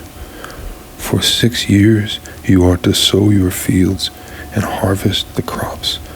But during the 7th year, let the land lie unplowed and unused. Then the poor among your people may get food from it, and the wild animals may eat what is left. Do the same with your vineyard and your olive grove. 6 days do your work, but on the 7th day do not work, so that your ox and your donkey may rest, and so that the slave born in your household and the foreigner living among you may be refreshed. Be careful to do everything I have said to you. Do not invoke the names of other gods. Do not let them be heard on your lips. 3 times a year you are to celebrate a festival to me. Celebrate the festival of unleavened bread for 7 days, and eat bread made without yeast, as I commanded you. Do this at the appointed time in the month of Aviv, for in that month you came out of Egypt. No one is to appear before me empty-handed. Celebrate the festival of harvest with the first fruits of the crops you sow in your field. Celebrate the festival of ingathering at the end of the year, when you gather in your crops from the field. 3 times a year all the men are to appear before the sovereign Lord. Do not offer the blood of a sacrifice to me, along with anything containing yeast. The fat of my festival offerings must not be kept until morning. Bring the best of your first fruits of your soil to the house of the Lord your God. Do not cook a young goat in its mother's milk. See, I am sending an angel ahead of you to guard you along the way and to bring you to the place I have prepared. Pay attention to him and listen to what he says. Do not rebel against him. He will not forgive your rebellion, since my name is in him. If you listen carefully to what he says and do all that I say, I will be an enemy to your enemies and will oppose those who oppose you. My angel will go ahead of you and bring you into the land of the Amorites, Hittites, Perizzites, Canaanites, Hivites, and Jebusites, and I will wipe them out. Do not bow down before your gods or worship them or follow their practices. You must demolish them and break their sacred stones to pieces. Worship the Lord your God, and his blessing will be on your food and water. I will take take away sickness from among you, and none will miscarry or be barren in your land. I will give you a full lifespan. I will send my terror ahead of you and throw into confusion every nation you encounter. I will make all your enemies turn their backs and run. I will send the hornet ahead of you to drive the Hivites, Canaanites, and Hittites out of your way. But I will not drive them out in a single year, because the land would become desolate and the wild animals too numerous for you. Little by little I will drive them out before you, until you have increased enough to take possession of the land. I will establish your borders from the Red Sea to the Mediterranean Sea, and from the desert to the Euphrates River. I will give into your hands the people who live in the land, and you will drive them out before you. Do not make a covenant with them or with their gods. Do not let them live in your land, or they will cause you to sin against me, because the worship of their gods will certainly be a snare to you. Chapter 24. The Lord said to Moses, "Come up to the Lord, you and Aaron, Nadab and Abihu, and 70 of the elders of Israel. You are to worship at a distance, but Moses alone is to approach the Lord. The others must not come near, and the people may not come up with him." When Moses went and told the people all the Lord's words and laws, they responded with one voice, "Everything the Lord has said we will do." Moses then wrote down everything the Lord had said. He got up early the next morning and built an altar at the foot of the mountain and set up 12 stone pillars representing the 12 tribes of Israel. Then he sent young Israelite men, and they offered burnt offerings and sacrificed young bulls as fellowship of offerings to the Lord. Moses took half of the blood and put it in bowls, and the other half he splashed against the altar. Then he took the book of the covenant and read it to the people. They responded, "We will do everything the Lord has said. We will obey." Moses then took the blood, sprinkled it on the people, and said, "This is the blood of the covenant that the Lord has made with you in accordance with all these words." Moses and Aaron, Nadab and Abihu, and the 70 elders of Israel went up and saw the God of Israel. Under his feet was something like a pavement made of lapis lazuli, as bright as the blue sky. But God did not raise his hand against these leaders of the Israelites. They saw God, and they ate and drank. The Lord said to Moses, "Come up to me on the mountain and stay here, and I will give you the tablets of stone with the law and commandments I have written for their instruction." Then Moses set out with Joshua his aide, and Moses went up on the mountain of God. He said to the elders, "Wait here for us until we come back to you. Aaron and Hur are with you, and anyone involved in a dispute can go to them." When Moses went up on the mountain, the cloud covered it, and the glory of the Lord settled on Mount Sinai. For 6 days the cloud covered the mountain, and on the 7th day the Lord called to Moses from within the cloud. To the Israelites the glory of the Lord looked like a consuming fire on top of the mountain. Then Moses entered the cloud as he went on up the mountain, and he stayed on the mountain 40 days and 40 nights. Chapter 25. The Lord said to Moses, "Tell the Israelites to bring me an offering. You are to receive the offering for me from everyone whose heart prompts them to give. These are the offerings you are to receive from them: gold, silver, and bronze, blue, purple, and scarlet yarn, and fine linen, goat hair, ram skins dyed red, and another type of durable leather, acacia wood, olive oil for the light, spices for the anointing oil and for the fragrant incense, and onyx stones and other gems to be mounted on the ephod and breastpiece. Then take them, make a sanctuary for me, and I will dwell among them. Make this tabernacle and all its furnishings exactly like the pattern I will show you. Have them make an ark of acacia wood, 2.5 cubits long, 1.5 cubits wide, and 1.5 cubits high. Overlay it with pure gold, both inside and out, and make a gold mounting around it. Cast 4 gold rings for it, and fasten them to its 4 feet, with 2 rings on one side and 2 rings on the other. Then make poles of acacia wood, and overlay them with gold. Insert the poles into the rings on the sides of the ark to carry it. The poles are to remain in the rings of this ark. They are not to be removed. Then put in the ark the tablets of the covenant law which I will give you. Make an atonement cover of pure gold, 2.5 cubits long and 1.5 cubits wide, and make 2 cherubim out of hammered gold at the ends of the cover. Make 1 cherub on one end and the second cherub on the other. Make the cherubim of one piece with the cover. At the 2 ends, the cherubim are to have their wings spread upward, overshadowing the cover with them. The cherubim are to face each other, looking toward the cover. Place the cover on top of the ark, and put in the ark the tablets of the covenant law that I will give you.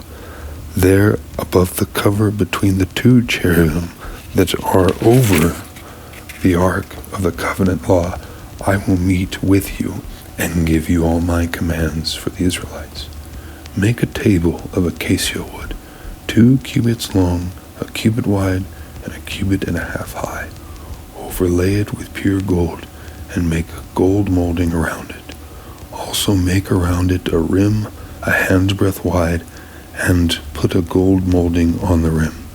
Make 4 gold rings for the table, and fasten them to the 4 corners where the 4 legs are.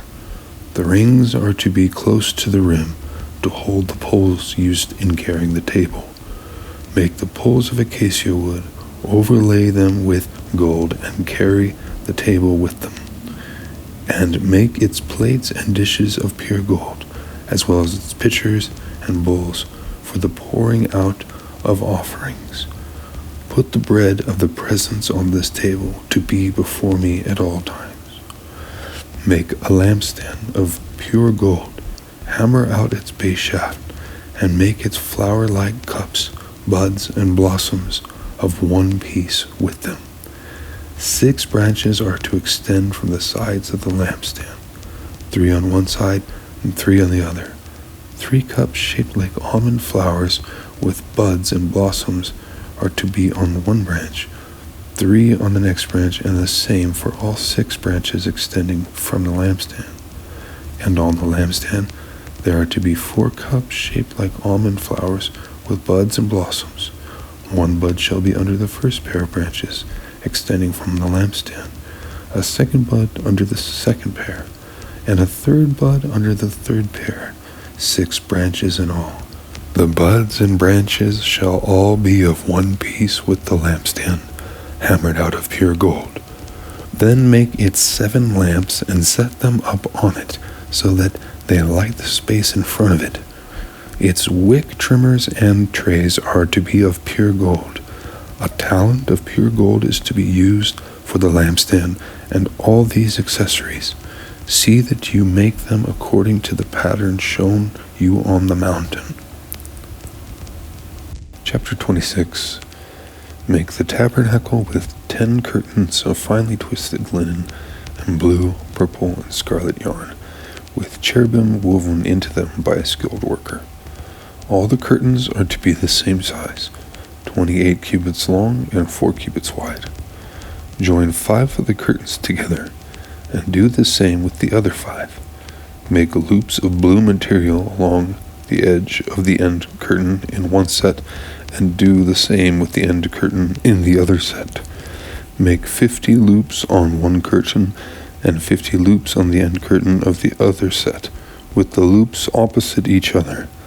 Then make 50 gold clasps, and use them to fasten the curtains together, so that the tabernacle is a unit. Make curtains of goat hair for the tent over the tabernacle, 11 altogether. All 11 curtains are to be the same size, 30 cubits long and 4 cubits wide. Join 5 of the curtains together into one set, and the other 6 into another set. Fold the 6th curtain double at the front of the tent. Make 50 loops along the edge of the end curtain in one set, and also along the edge of the end curtain in the other set. Then make 50 bronze clasps, and put them in the loops to fasten the tent together as a unit. As for the additional length of the tent curtains, the half curtain that is left over is to hang down at the rear of the tabernacle. The tent curtains will be a cubit together on both sides. What is left will hang over the sides of the tabernacle so as to cover it. Make for the tent a covering of ram skins dyed red, and over that a covering of the other durable leather. Make upright frames of acacia wood for the tabernacle. Each frame is to be 10 cubits long and a cubit and a half wide, with 2 projections set parallel to each other. Make all the frames of the tabernacle in this way. Make 20 frames for the south side of the tabernacle, and make 40 silver bases to go under them, 2 bases for each frame, 1 under each projection. For the other side, the north side of the tabernacle, make 20 frames and 40 silver bases, 2 under each frame. Make 6 frames for the far end, that is, the west end of the tabernacle, and make 2 frames for the corners at the far end. At these 2 corners they must be double from the bottom all the way to the top and fitted into a single ring. Both shall be like that. So there will be 8 frames and 16 silver bases, 2 under each frame.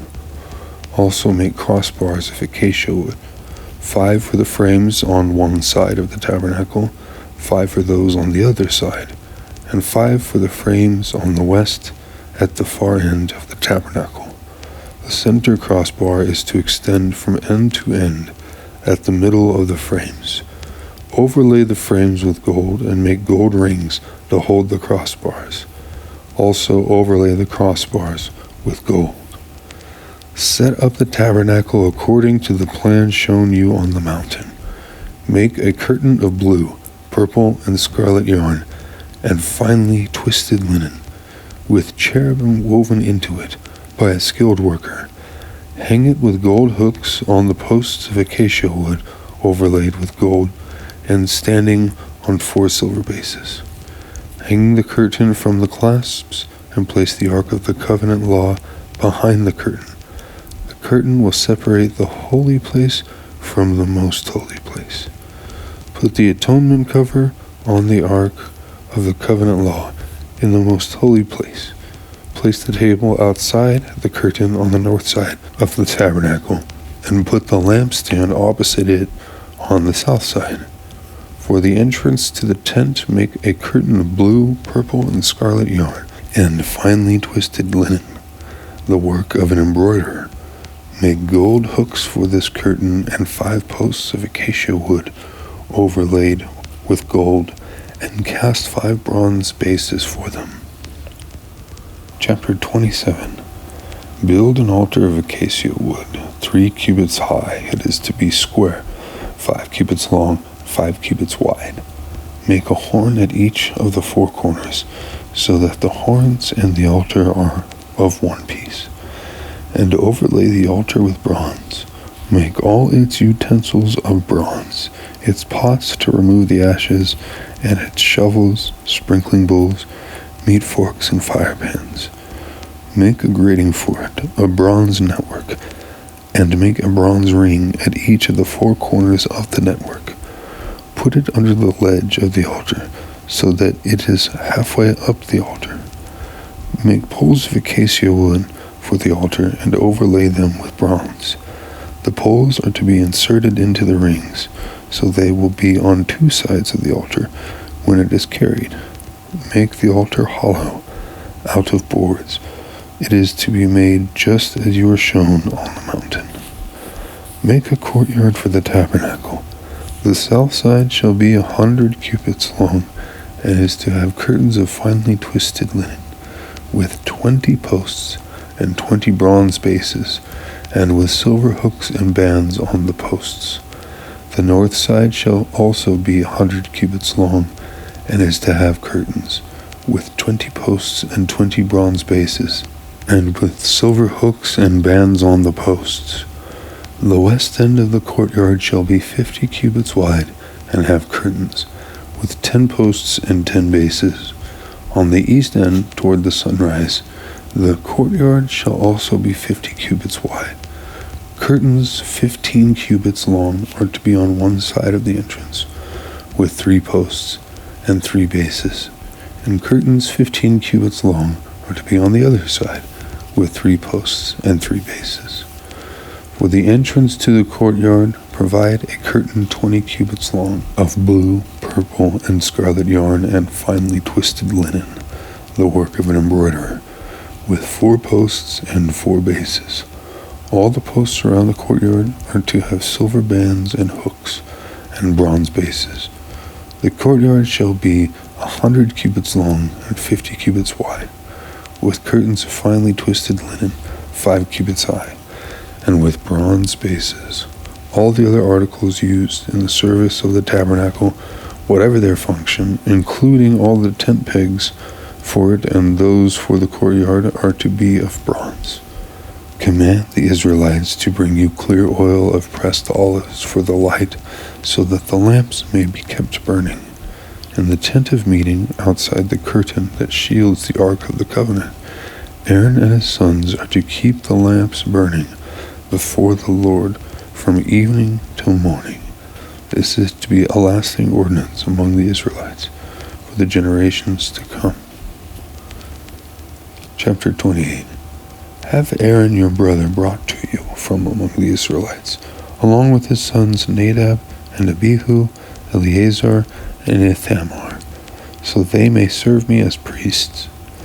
Make sacred garments for your brother Aaron, to give him dignity and honor.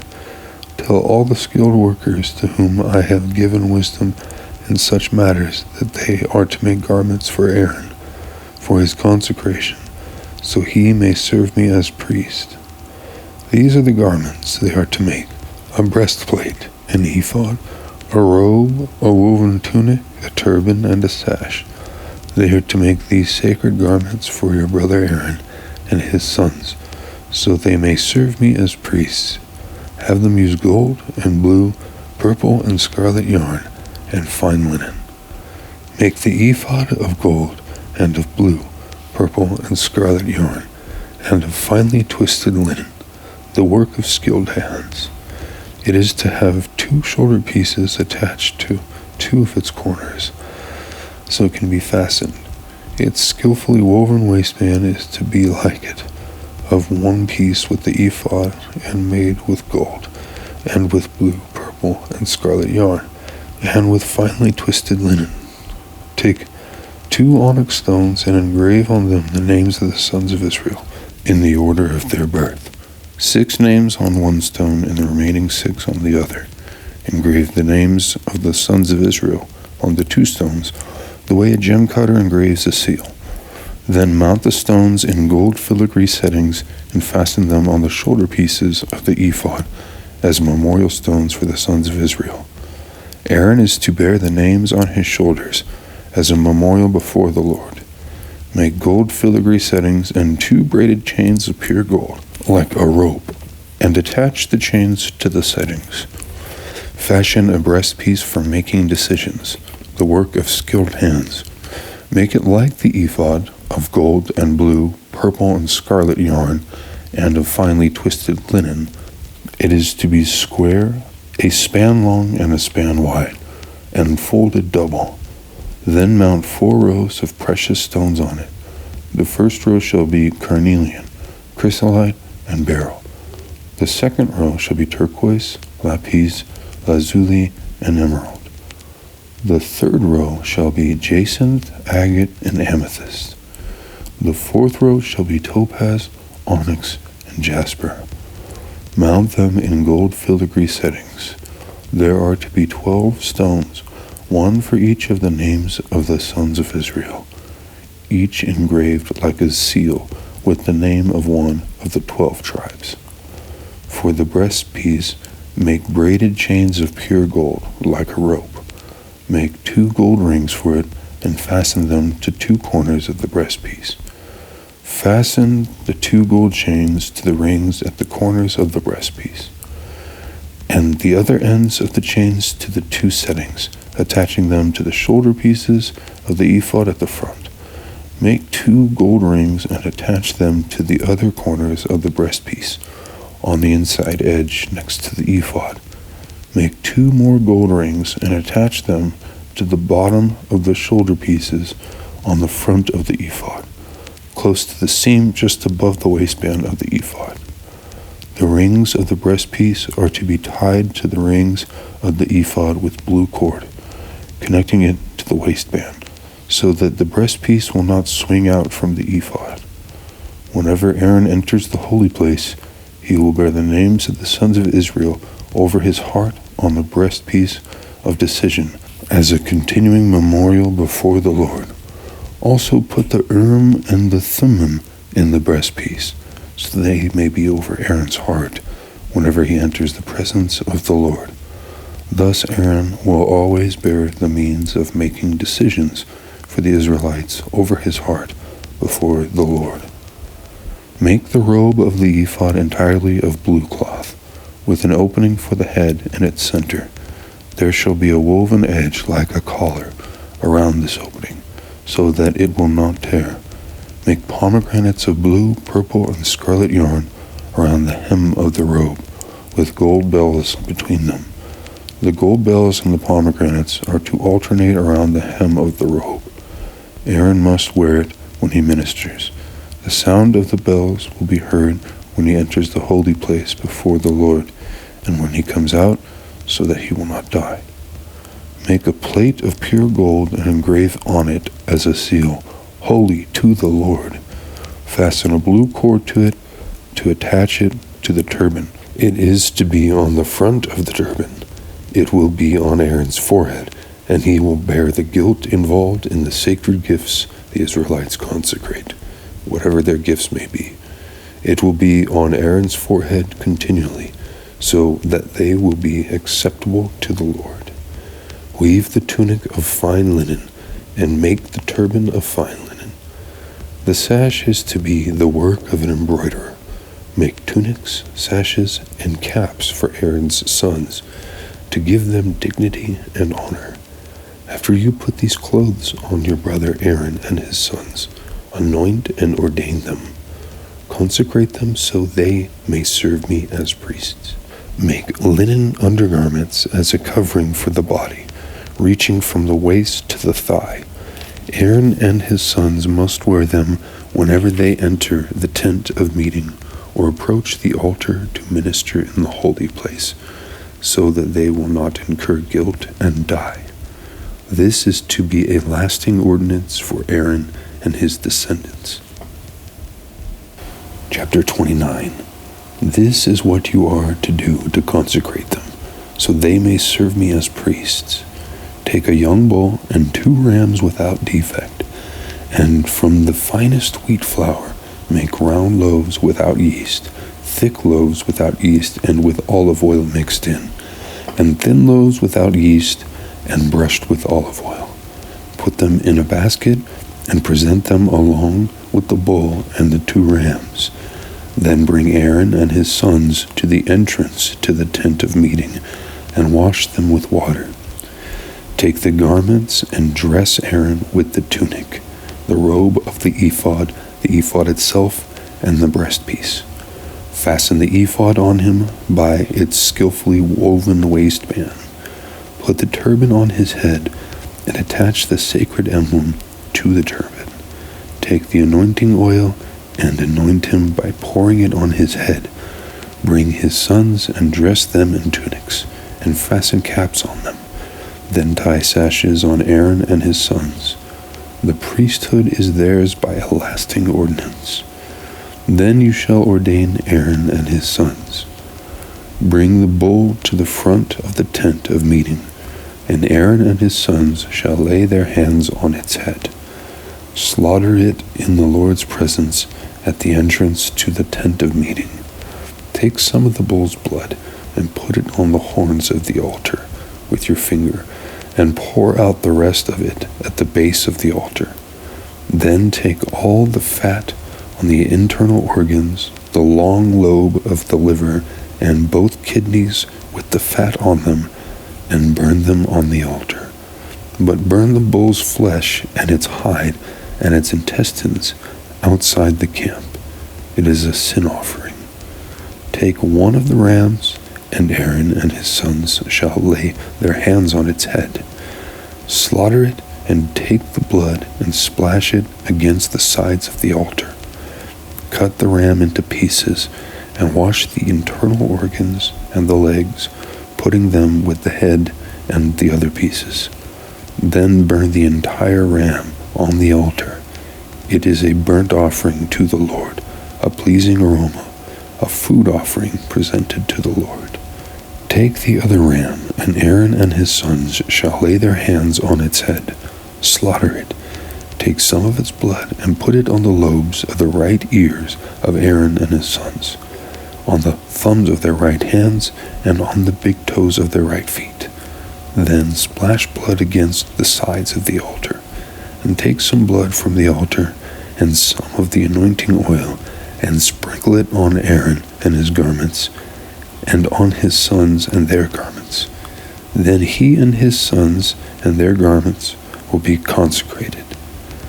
Take from this ram the fat tail, the fat on the internal organs, the long lobe of the liver, both kidneys with the fat on them, and the right thigh. This is the ram for the ordination.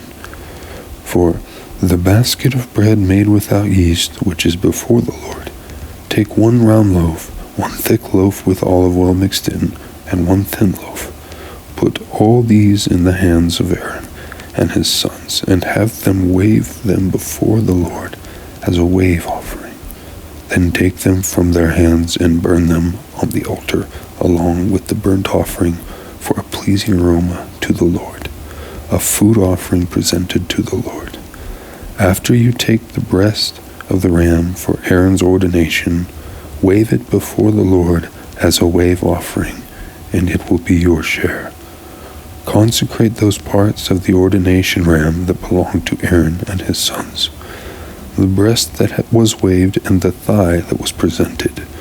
This is always to be the perpetual share from the Israelites for Aaron and his sons. It is the contribution the Israelites are to make to the Lord from their fellowship offerings. Aaron's sacred garments will belong to his descendants, so that they can be anointed and ordained in them. The son who succeeds him as priest and comes to the tent of meeting to minister in the holy place is to wear them 7 days. Take the ram for the ordination and cook the meat in a sacred place.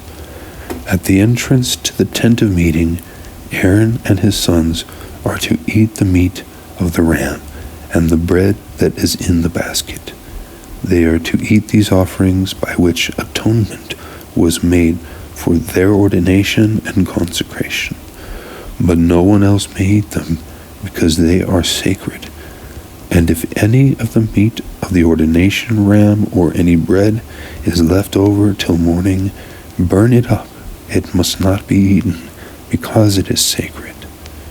Do for Aaron and his sons everything I have commanded you, taking 7 days to ordain them. Sacrifice a bull each day as a sin offering to make atonement. Purify the altar by making atonement for it, and anoint it to consecrate it. For 7 days make atonement with the altar and consecrate it. Then the altar will be most holy, and whatever touches it will be holy. This is what you are to offer on the altar regularly, each day. 2 lambs a year old. Offer 1 in the morning and the other at twilight. With the first lamb offer 1/10 of an ephah of the finest flour mixed with 1/4 of a hin of oil from pressed olives, and 1/4 of a hin of wine as a drink offering. Sacrifice the other lamb at twilight with the same grain offering and its drink offering, as in the morning, a pleasing aroma, a food offering presented to the Lord. For the generations to come, this burnt offering is to be made regularly at the entrance to the tent of meeting before the Lord. There I will meet you and speak to you. There also I will meet with the Israelites, and the place will be consecrated by my glory. So I will consecrate the tent of meeting and the altar, and will consecrate Aaron and his sons to serve me as priests.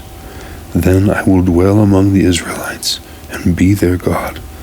They will know that I am the Lord their God, who brought them out of Egypt so that I might dwell among them. I am the Lord their God. Chapter 30. Make an altar of acacia wood for burning incense. It is to be square, a cubit long and a cubit wide, and 2 cubits high. Its horns of 1 piece with it. Overlay the top and all the sides, and the horns with pure gold, and make a gold molding around it. Make 2 gold rings for the altar below the molding, 2 on each of the opposite sides, to hold the poles used to carry it. Make the poles of acacia wood, and overlay them with gold. Put the altar in front of the curtain that shields the ark of the covenant law before the atonement cover that is over the tablets of the covenant law, where I will meet with you. Aaron must burn fragrant incense on the altar every morning when he tends the lamps. He must burn incense again when he lights the lamps at twilight. So incense will burn regularly before the Lord for the generations to come. Do not offer on this altar any other incense or any burnt offering or grain offering, and do not pour a drink offering on it. Once a year Aaron shall make atonement on its horns. This annual atonement must be made with the blood of the atoning sin offering for the generations to come. It is most holy to the Lord. Then the Lord said to Moses, when you take a census of the Israelites to count them, each one must pay the Lord a ransom for his life at the time he is counted. There no plague will come on them when you number them. Each one who crosses over to those already counted is to give a half shekel, according to the sanctuary shekel, which weighs 20 gerahs. This half shekel is an offering to the Lord.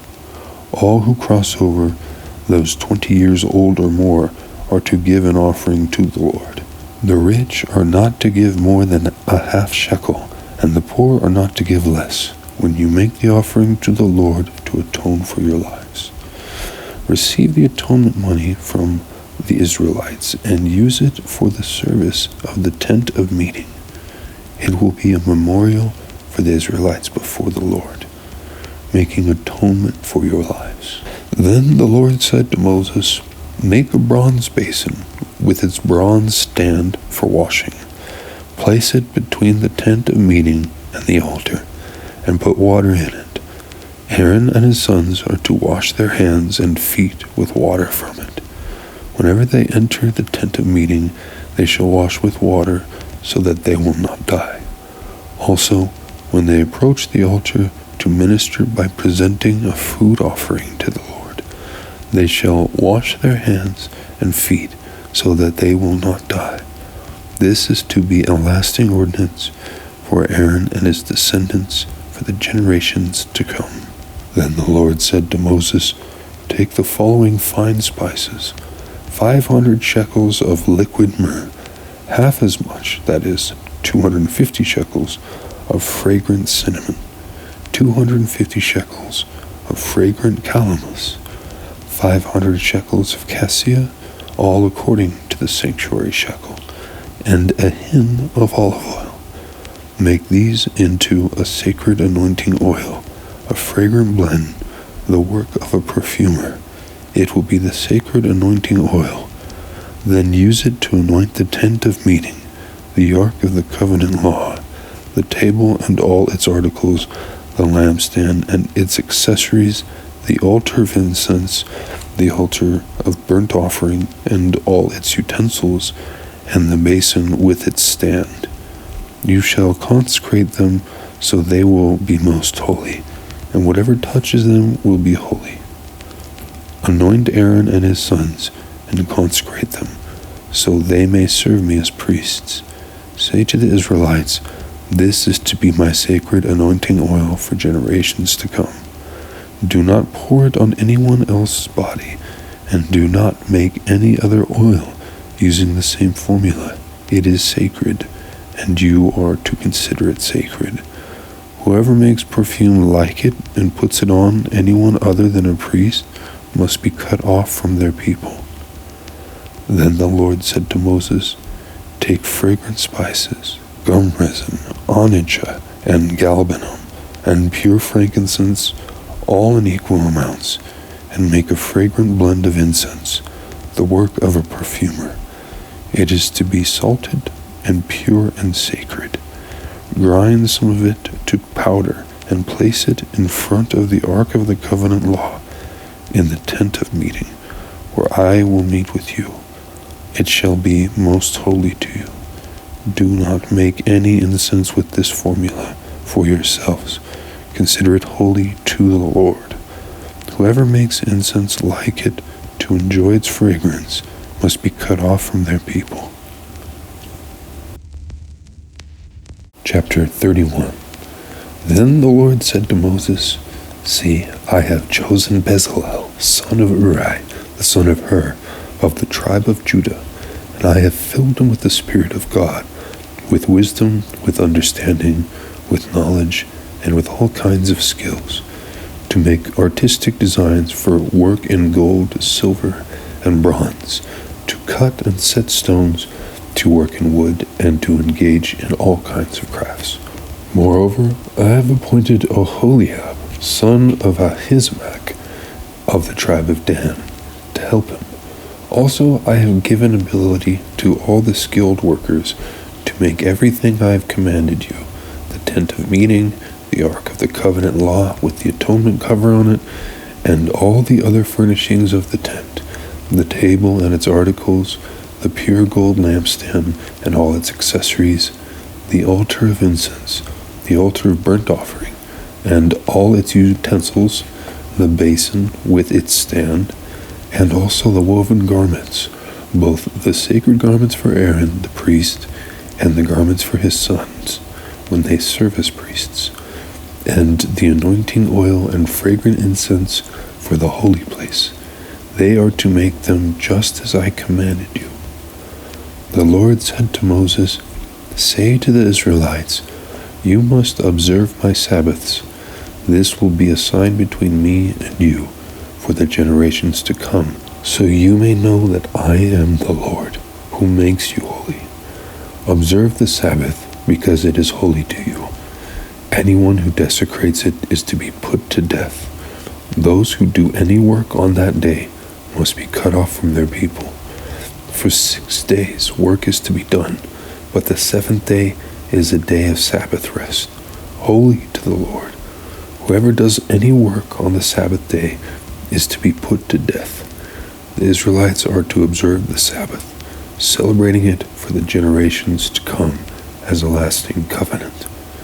It will be a sign between me and the Israelites forever, for in 6 days the Lord made the heavens and the earth, and on the seventh day he rested and was refreshed. When the Lord finished speaking to Moses on Mount Sinai, he gave him the 2 tablets of the covenant law, the tablets of stone inscribed by the finger of God. Chapter 32. When the people saw that Moses was so long in coming down from the mountain, they gathered around Aaron and said, come, make us gods, who will go before us. As for this fellow Moses who brought us out of Egypt, we don't know what has happened to him. Aaron answered them, take off the gold earrings that your wives, your sons, and your daughters are wearing, and bring them to me. So all the people took off their earrings and brought them to Aaron. He took what they handed him and made it into an idol cast in the shape of a calf, fashioning it with a tool. Then they said, "These are your gods, Israel, who brought you up out of Egypt." When Aaron saw this, he built an altar in front of the calf and announced, "Tomorrow there will be a festival to the Lord." So the next day the people rose early and sacrificed burnt offerings and presented fellowship offerings. Afterward they sat down to eat and drink and got up to indulge in revelry. Then the Lord said to Moses, "Go down, because your people whom you brought up out of Egypt have become corrupt. They have been quick to turn away from what I commanded them, and have made themselves an idol cast in the shape of a calf. They have bowed down to it and sacrificed to it, and have said, 'These are your gods, Israel, who brought you up out of Egypt.' I have seen these people," the Lord said to Moses, "and they are a stiff-necked people. Now leave me alone, so that my anger may burn against them, and that I may destroy them. Then I will make you into a great nation." But Moses sought the favor of the Lord his God. "Lord," he said, "why should your anger burn against your people, whom you brought out of Egypt with great power and a mighty hand? Why should the Egyptians say, 'It was with evil intent that he brought them out, to kill them in the mountains and to wipe them off the face of the earth'? Turn from your fierce anger, relent, and do not bring disaster on your people. Remember your servants Abraham, Isaac, and Israel, to whom you swore by your own self, 'I will make your descendants as numerous as the stars in the sky, and I will give your descendants all this land I promised them, and it will be their inheritance forever.' Then the Lord relented and did not bring on his people the disaster he had threatened. Moses turned and went down the mountain with the 2 tablets of the covenant law in his hands. They were inscribed on both sides, front and back. The tablets were the work of God. The writing was the writing of God, engraved on these tablets. When Joshua heard the noise of the people shouting, he said to Moses, "There is the sound of war in the camp." Moses replied, "It is not the sound of victory. It is the sound of defeat. It is the sound of singing that I hear." When Moses approached the camp and saw the calf and the dancing, his anger burned, and he threw the tablets out of his hands, breaking them to pieces at the foot of the mountain. And he took the calf the people had made and burned it in the fire. Then he ground it to powder, scattered it on the water, and made the Israelites drink it. He said to Aaron, "What did these people do to you, that you led them into such great sin?" "Do not be angry, my Lord," Aaron answered. "You know how prone these people are to evil. They said to me, 'Make us gods who will go before us.' As for this fellow Moses, who brought us up out of Egypt, we don't know what has happened to him." So I told them, "Whoever has any gold jewelry, take it off." Then they gave me the gold, and I threw it into the fire, and out came this calf. Moses saw that the people were running wild, and that Aaron had let them get out of control, and so became a laughingstock to their enemies. So he stood at the entrance to the camp and said, "Whoever is for the Lord, come to me." And all the Levites rallied to him. Then he said to them, "This is what the Lord, the God of Israel, says. Each man strap a sword to his side. Go back and forth through the camp, from one end to the other, each killing his brother and friend and neighbor." The Levites did as Moses commanded, and that day about 3,000 of the people died. Then Moses said, "You have been set apart to the Lord today, for you were against your own sons and brothers, and he has blessed you this day." The next day Moses said to the people, "You have committed a great sin, But now I will go up to the Lord. Perhaps I can make atonement for your sin." So Moses went back to the Lord and said, "Oh, what a great sin these people have committed. They have made themselves gods of gold. But now, please forgive their sin. But if not, then blot me out of the book you have written." The Lord replied to Moses, "Whoever has sinned against me, I will blot out of my book. Now go, lead the people to the place I spoke of, and my angel will go before you. However, when the time comes for me to punish, I will punish them for their sin." And the Lord struck the people with a plague because of what they did with the calf Aaron had made. Chapter 33. Then the Lord said to Moses, "Leave this place, you and the people you brought up out of Egypt, and go up to the land I promised on oath to Abraham, Isaac, and Jacob, saying, 'I will give it to your descendants. I will send an angel before you and drive out the Canaanites, Amorites, Hittites, Perizzites, Hivites, and Jebusites. Go up to the land flowing with milk and honey. But I will not go with you, because you are a stiff-necked people, and I might destroy you on the way.' When the people heard these distressing words, they began to mourn, and no one put on any ornaments.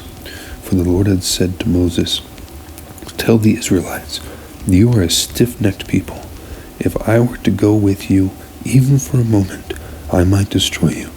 Now take off your ornaments, and I will decide what to do with you.' So the Israelites stripped off their ornaments at Mount Horeb. Now Moses used to take a tent and pitch it outside the camp some distance away, calling it the tent of meeting. Anyone inquiring of the Lord would go to the tent of meeting outside the camp, and whenever Moses went out to the tent, all the people rose and stood at the entrances to their tents, watching Moses until he entered the tent. As Moses went into the tent, the pillar of cloud would come down and stay at the entrance, while the Lord spoke with Moses. Whenever the people saw the pillar of cloud standing at the entrance of the tent, they all stood and worshipped, each at the entrance to their tent. The Lord would speak to Moses face to face, as one speaks to a friend. Then Moses would return to the camp, but his young-aged Joshua, son of Nun, did not leave the tent. Moses said to the Lord, "You have been telling me, 'Lead these people,' but you have not let me know whom you will send with me. You have said, 'I know you by name, and you have found favor with me. If you are pleased with me, teach me your ways, so I may know you and continue to find favor with you. Remember that this nation is your people.' The Lord replied, 'My presence will go with you, and I will give you rest.' Then Moses said to him, 'If your presence does not go with us, do not send us up from here. How will anyone know that you are pleased with me and with your people unless you go with us? What else will distinguish me and your people from all the other people on the face of the earth?' And the Lord said to Moses, 'I will do the very thing you have asked, because I am pleased with you, and I know you by name.'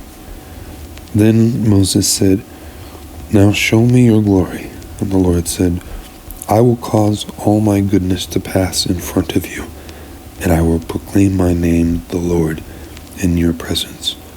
I will have mercy on whom I will have mercy, and I will have compassion on whom I will have compassion. But,' he said, 'you cannot see my face, for no one may see me and live.' Then the Lord said, 'This is a place near me, where you may stand on a rock when my glory passes by. I will put you in a cleft in the rock and cover you with my hand until I have passed by. Then I will remove my hand, and you will see my back, but my face must not be seen.'" Chapter 34. The Lord said to Moses, "Chisel out 2 stone tablets like the first ones, and I will write on them the words that were on the first tablets which you broke. Be ready in the morning, and then come up on Mount Sinai.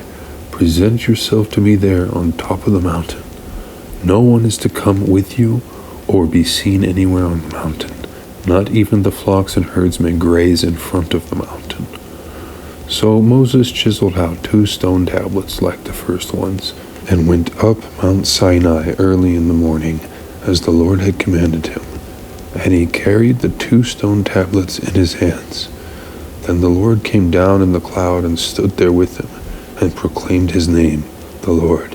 And he passed in front of Moses, proclaiming, the Lord, the compassionate and gracious God, slow to anger, abounding in love and faithfulness, maintaining love to thousands and forgiving wickedness, rebellion and sin. Yet he does not leave the guilty unpunished. He punishes the children and their children for the sin of the parents to the 3rd and 4th generation. Moses bowed to the ground at once and worshipped.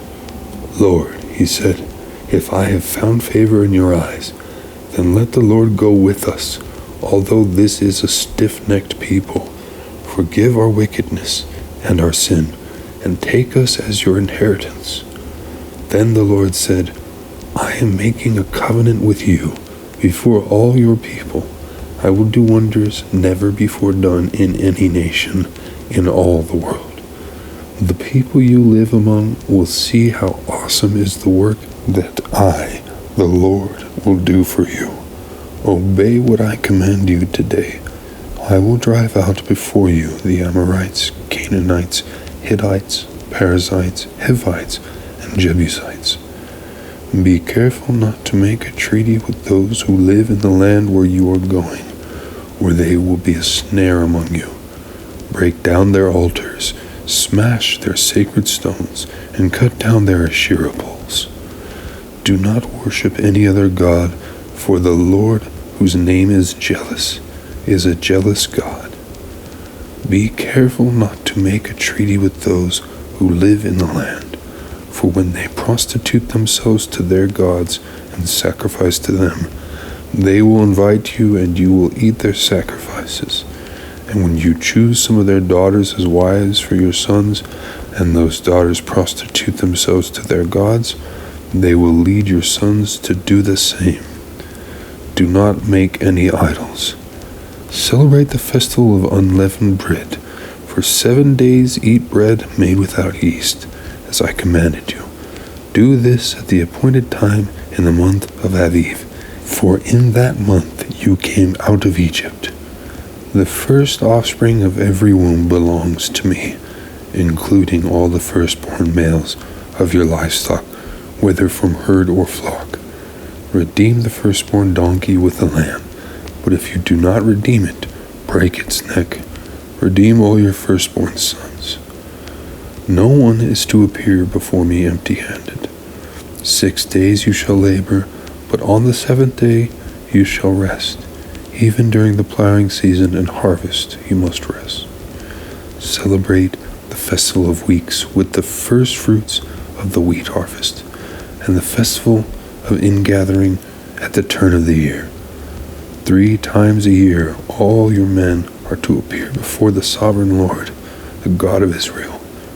I will drive out nations before you and enlarge your territory, and no one will covet your land when you go up 3 times each year to appear before the Lord your God.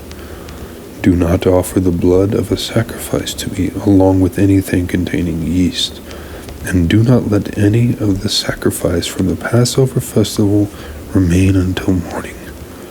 Bring the best of the first fruits of your soil to the house of the Lord your God. Do not cook a young goat in its mother's milk. Then the Lord said to Moses, "Write down these words, for in accordance with these words I have made a covenant with you and with Israel." Moses was there with the Lord 40 days and 40 nights without eating bread or drinking water. And he wrote on the tablets the words of the covenant, the 10 Commandments. When Moses came down from Mount Sinai with the 2 tablets of the covenant law in his hands, He was not aware that his face was radiant, because he had spoken with the Lord. When Aaron and all the Israelites saw Moses, his face was radiant, and they were afraid to come near him. But Moses called to them. So Aaron and all the leaders of the community came back to him, and he spoke to them. Afterward, all the Israelites came near him, and he gave them all the commands the Lord had given him on Mount Sinai. When Moses finished speaking to them, he put a veil over his face. But whenever he entered the Lord's presence to speak with them, he removed the veil until he came out. And when he came out and told the Israelites what he had been commanded, they saw that his face was radiant. Then Moses would put the veil back over his face until he went in to speak with the Lord. Chapter 35. Moses assembled the whole Israelite community and said to them, "These are the things the Lord has commanded you to do. For 6 days work is to be done, but the seventh day shall be your holy day, a day of Sabbath rest to the Lord. Whoever does any work on it is to be put to death.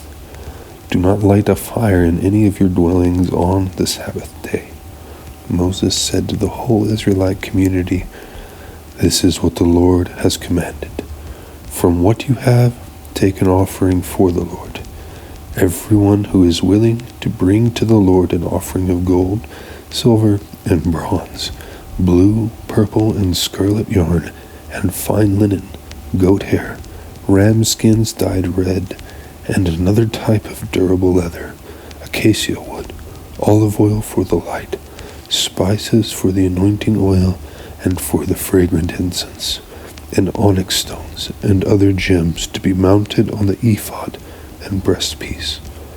All who are skilled among you are to come and make everything the Lord has commanded: the tabernacle with its tent and its covering, clasps, frames, crossbars, posts and bases, the ark with its poles and the atonement cover, and the curtain that shields it, the table with its poles, and all its articles, and the bread of the presence, the lampstand that is for light with its accessories, lamps and oil for the light, the altar of incense with its poles, the anointing oil and the fragrant incense, the curtain for the doorway at the entrance to the tabernacle, the altar of burnt offering with its bronze grating, its poles, and all its utensils, the bronze basin with its stand, the curtains of the courtyard with its posts and bases, and the curtain for the entrance to the courtyard, the tent pegs for the tabernacle and for the courtyard and their ropes, the woven garments worn for ministering in the sanctuary, both the sacred garment for Aaron the priest and the garments for his sons when they serve as priests. Then the whole Israelite community withdrew from Moses' presence, and everyone who was willing and whose heart moved them came and brought an offering to the Lord for the work on the tent of meeting, for all its service, and for the sacred garments. All who were willing, men and women alike, came and brought gold jewelry of all kinds, brooches, earrings, rings, and ornaments. They all presented their gold as a wave offering to the Lord. Everyone who had blue, purple, or scarlet yarn, or fine linen, or goat hair, ram skins dyed red, or the other durable leather, brought them. Those presenting an offering of silver or bronze brought it as an offering to the Lord. And everyone who had acacia wood for any part of the work brought it. Every skilled woman spun her hands and brought what she had spun, blue, purple, and scarlet yarn, or fine linen. And all the women who were willing and had the skill spun the goat hair. The leaders brought onyx stones and other gems to be mounted on the ephod and breastpiece. They also brought spices and olive oil for the light and for the anointing oil and for the fragrant incense. All the Israelite men and women who were willing brought to the Lord free will offerings for all the work the Lord, through Moses, had commanded them to do. Then Moses said to the Israelites, "See, the Lord has chosen Bezalel, son of Uri, the son of Hur, of the tribe of Judah, and he has filled him with the Spirit of God, with wisdom, with understanding, with knowledge, and with all kinds of skills, to make artistic designs for work in gold, silver, and bronze, to cut and set stones, to work in wood, and to engage in all kinds of artistic crafts.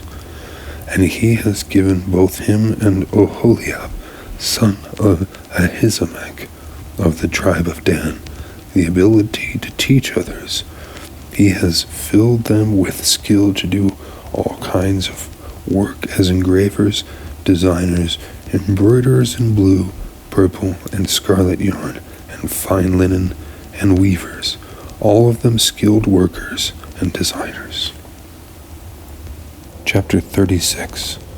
So Bezalel, Oholiab, and every skilled person to whom the Lord has given skill and ability to know how to carry out all the work of constructing the sanctuary, or to do the work just as the Lord has commanded. Then Moses summoned Bezalel and Oholiab, and every skilled person to whom the Lord had given ability, and who was willing to come and do the work.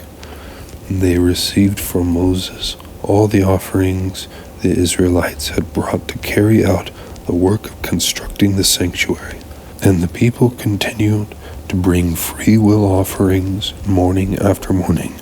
So all the skilled workers who were doing all the work on the sanctuary left what they were doing and said to Moses, "The people are bringing more than enough for doing the work the Lord commanded to be done." Then Moses gave an order, and they sent this word throughout the camp: "No man or woman is to make anything else as an offering for the sanctuary." And so the people were restrained from bringing more, because what they already had was more than enough to do all the work. All those who were skilled among the workers made the tabernacle with 10 curtains of finely twisted linen and blue, purple, and scarlet yarn, with cherubim woven into them by expert hands. All the curtains were the same size, 28 cubits long and 4 cubits wide. They joined 5 of the curtains together and did the same with the other 5. Then they made loops of blue material along the edge of the end curtain in one set, and the same was done with the end curtain in the other set. They also made 50 loops on one curtain and 50 loops on the end curtain of the other set, with the loops opposite each other. Then they made 50 gold clasps and used them to fasten the 2 sets of curtains together, so that the tabernacle was a unit. They made curtains of goat hair for the tent over the tabernacle, 11 altogether. All 11 curtains were the same size, 30 cubits long and 4 cubits wide. They joined 5 of the curtains into one set, and the other 6 into another set. Then they made 50 loops along the edge of the end curtain in one set, and also along the end curtain in the other set. They made 50 bronze clasps to fasten the tent together as a unit. Then they made for the tent a covering of ram skins dyed red, and over that a covering of the other durable leather. They made upright frames of acacia wood for the tabernacle. Each frame was 10 cubits long and a cubit and a half wide, with 2 projections set parallel to each other. They made all the frames of the tabernacle in this way. They made 20 frames for the south side of the tabernacle, and made 40 silver bases to go under them. 2 bases for each frame, one under each projection. For the other side, the north side of the tabernacle, they made 20 frames and 40 silver bases, 2 under each frame. They made 6 frames for the far end, that is, the west end of the tabernacle, and 2 frames were made for the 2 corners of the tabernacle at the far end. At these 2 corners the frames were double from the bottom all the way to the top, and fitted into a single ring. Both were made alike, so There were 8 frames and 16 silver bases, 2 under each frame. They also made crossbars of acacia wood, 5 for the frames on one side of the tabernacle, 5 for those on the other side, and 5 for the frames on the west at the far end of the tabernacle. They made the center crossbar so that it extended from end to end at the middle of the frames. They overlaid the frames with gold and made gold rings to hold the crossbars. They also overlaid the crossbars with gold. They made the curtain of blue, purple, and scarlet yarn and finely twisted linen, with cherubim woven into it by a skilled worker. They made 4 posts of acacia wood for it and overlaid them with gold. They made gold hooks for them and cast their 4 silver bases. For the entrance to the tent they made a curtain of blue, purple, and scarlet yarn and finely twisted linen, the work of an embroiderer, and they made 5 posts with hooks for them. They overlaid the tops of the posts and their bands with gold and made their 5 bases of bronze. Chapter 37. Bezalel made the ark out of acacia wood, 2.5 cubits long, 1.5 cubits wide, and 1.5 cubits high. He overlaid it with pure gold, both inside and out, and made a gold molding around it. He cast 4 gold rings for it and fastened them to its 4 feet, with 2 rings on one side and 2 rings on the other. Then he made poles of acacia wood and overlaid them with gold. And he inserted the poles into the rings on the sides of the ark to carry it. He made the atonement cover of pure gold, 2.5 cubits long and 1.5 cubits wide. Then he made 2 cherubim out of hammered gold at the ends of the cover. He made 1 cherub on one end and the second cherub on the other. At the 2 ends he made them of one piece with the cover. The cherubim had their wings spread upward, overshadowing the cover with them. The cherubim faced each other, looking toward the cover. They made the table of acacia wood, 2 cubits long, 1 cubit wide, and 1.5 cubits high. Then they overlaid it with pure gold and made a gold molding around it. They also made around it a rim a handbreadth wide and put a gold molding on the rim. They cast 4 gold rings for the table and fastened them to the 4 corners, where the 4 legs were. The rings were put close to the rim to hold the poles used in carrying the table. The poles for carrying the table were made of acacia wood and were overlaid with gold. And they made from pure gold the articles for the table, its plates and dishes and bowls, and its pitchers for the pouring out of drink offerings. They made the lampstand of pure gold. They hammered out its base and shaft, and made its flower-like cups, buds, and blossoms of one piece with them. 6 branches extended from the sides of the lampstand, 3 on one side and 3 on the other. 3 cups shaped like almond flowers with buds and blossoms were on one branch, 3 on the next branch, and the same for all 6 branches extending from the lampstand. And on the lampstand were 4 cups shaped like almond flowers with buds and blossoms. 1 bud was under the first pair of branches, extending from the lampstand, a 2nd bud under the 2nd pair, and a 3rd bud under the 3rd pair, 6 branches in all. The buds and the branches were all of one piece with the lampstand, hammered out of gold. They made it 7 lamps, as well as its wick trimmers and trays of pure gold. They made the lampstand and all its accessories from 1 talent of pure gold. They made the altar of incense out of acacia wood. It was square, 1 cubit long and 1 cubit wide, and 2 cubits high. Its horns of one piece with it. They overlaid the top and all the sides and the horns with pure gold, and made a gold molding around it. They made 2 gold rings below the molding, 2 on each of the opposite sides, to hold the poles used to carry it. They made the poles of acacia wood and overlaid them with gold.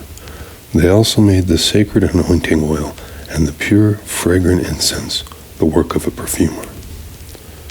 Chapter 38. They built the altar of burnt offering of acacia wood, 3 cubits high. It was square, 5 cubits long, and 5 cubits wide. They made a horn at each of the 4 corners, so that the horns and the altar were of one piece, and they overlaid the altar with bronze. They made all its utensils of bronze, its pots, shovels, sprinkling bowls, meat forks, and fire pans. They made a grating for the altar, a bronze network to be under its ledge, halfway up the altar. They cast bronze rings to hold the poles for the 4 corners of the bronze grating. They made the poles of acacia wood and overlaid them with bronze. They inserted the poles into the rings so they would be on the sides of the altar for carrying it. And they made it hollow out of boards. They made the bronze basin and its bronze stand from the mirrors of the women who served at the entrance to the tent of meeting. Next, they made the courtyard. The south side was 100 cubits long and had curtains of finely twisted linen, with 20 posts and 20 bronze bases, and with silver hooks and bands on the posts. The north side was also 100 cubits long and had 20 posts and 20 bronze bases with silver hooks and bands on the posts. The west end was 50 cubits wide and had curtains with 10 posts and 10 bases with silver hooks and bands on the posts. The east end toward the sunrise was also 50 cubits wide. Curtains 15 cubits long were on one side of the entrance with 3 posts and 3 bases, and curtains 15 cubits long were on the other side of the entrance to the courtyard with 3 posts and 3 bases. All the curtains around the courtyard were of finely twisted linen. The bases for the posts were bronze. The hooks and bands on the posts were silver, and their tops were overlaid with silver. So all the posts of the courtyard had silver bands. The curtain for the entrance to the courtyard was made of blue, purple, and scarlet yarn, and finely twisted linen, the work of an embroiderer. It was 20 cubits long, and, like the curtains of the courtyard, 5 cubits high, with 4 posts and 4 bronze bases. Their hooks and bands were silver, and their tops were overlaid with silver. All the tent pegs of the tabernacle and of the surrounding courtyard were bronze. These are the amounts of the materials used for the tabernacle of the covenant law, which were recorded at Moses' command by the Levites under the direction of Ithamar, son of Aaron, the priest, Bezalel, son of Uri, the son of Hur, of the tribe of Judah, made everything the Lord commanded Moses. With him was Oholiab, the son of Ahisamach, of the tribe of Dan, an engraver and designer, and an embroiderer in blue, purple, and scarlet yarn, and fine linen. The total amount of the gold from the wave offering used for all the work on the sanctuary was 29 talents, and 730 shekels, according to the sanctuary shekel. The silver obtained from those of the community who were counted in the census was 100 talents, and 1,775 shekels, according to the sanctuary shekel. 1 bekah per person, that is, half a shekel, according to the sanctuary shekel, from everyone who had crossed over to those counted 20 years old or more, a total of 603,550 men. The 100 talents of silver were used to cast the bases for the sanctuary and for the curtain. 100 bases from the 100 talents, 1 talent for each base. They used the 1,775 shekels to make the hooks for the posts, to overlay the tops of the posts, and to make their bands. The bronze from the wave offering was 70 talents and 2,400 shekels. They used it to make the bases for the entrance to the tent of meeting. The bronze altar with its bronze grating and all its utensils, the bases for the surrounding courtyard, and those for its entrance, and all the tent pegs for the tabernacle, and those for the surrounding courtyard. Chapter 39. From the blue, purple, and scarlet yarn, they made woven garments for ministering in the sanctuary. They also made sacred garments for Aaron, as the Lord commanded Moses. They made the ephod of gold and of blue, purple, and scarlet yarn, and of finely twisted linen. They hammered out thin sheets of gold and cut strands to be worked into the blue, purple, and scarlet yarn, and fine linen, the work of skilled hands. They made shoulder pieces for the ephod, which were attached to two of its corners, so it could be fastened. Its skillfully woven waistband was like it, of one piece with the ephod, and made with gold and with blue, purple, and scarlet yarn, and with finely twisted linen, as the Lord commanded Moses. They mounted the onyx stones in gold filigree settings, and engraved them like a seal with the names of the sons of Israel.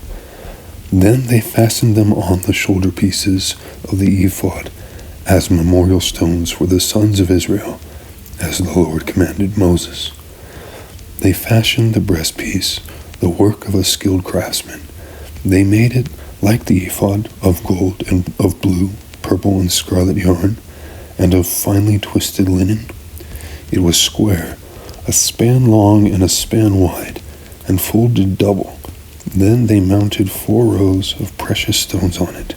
The first row was carnelian, chrysolite, and beryl. The second row was turquoise, lapis, lazuli, and emerald. The third row was jacinth, agate, and amethyst. The fourth row was topaz, onyx, and jasper.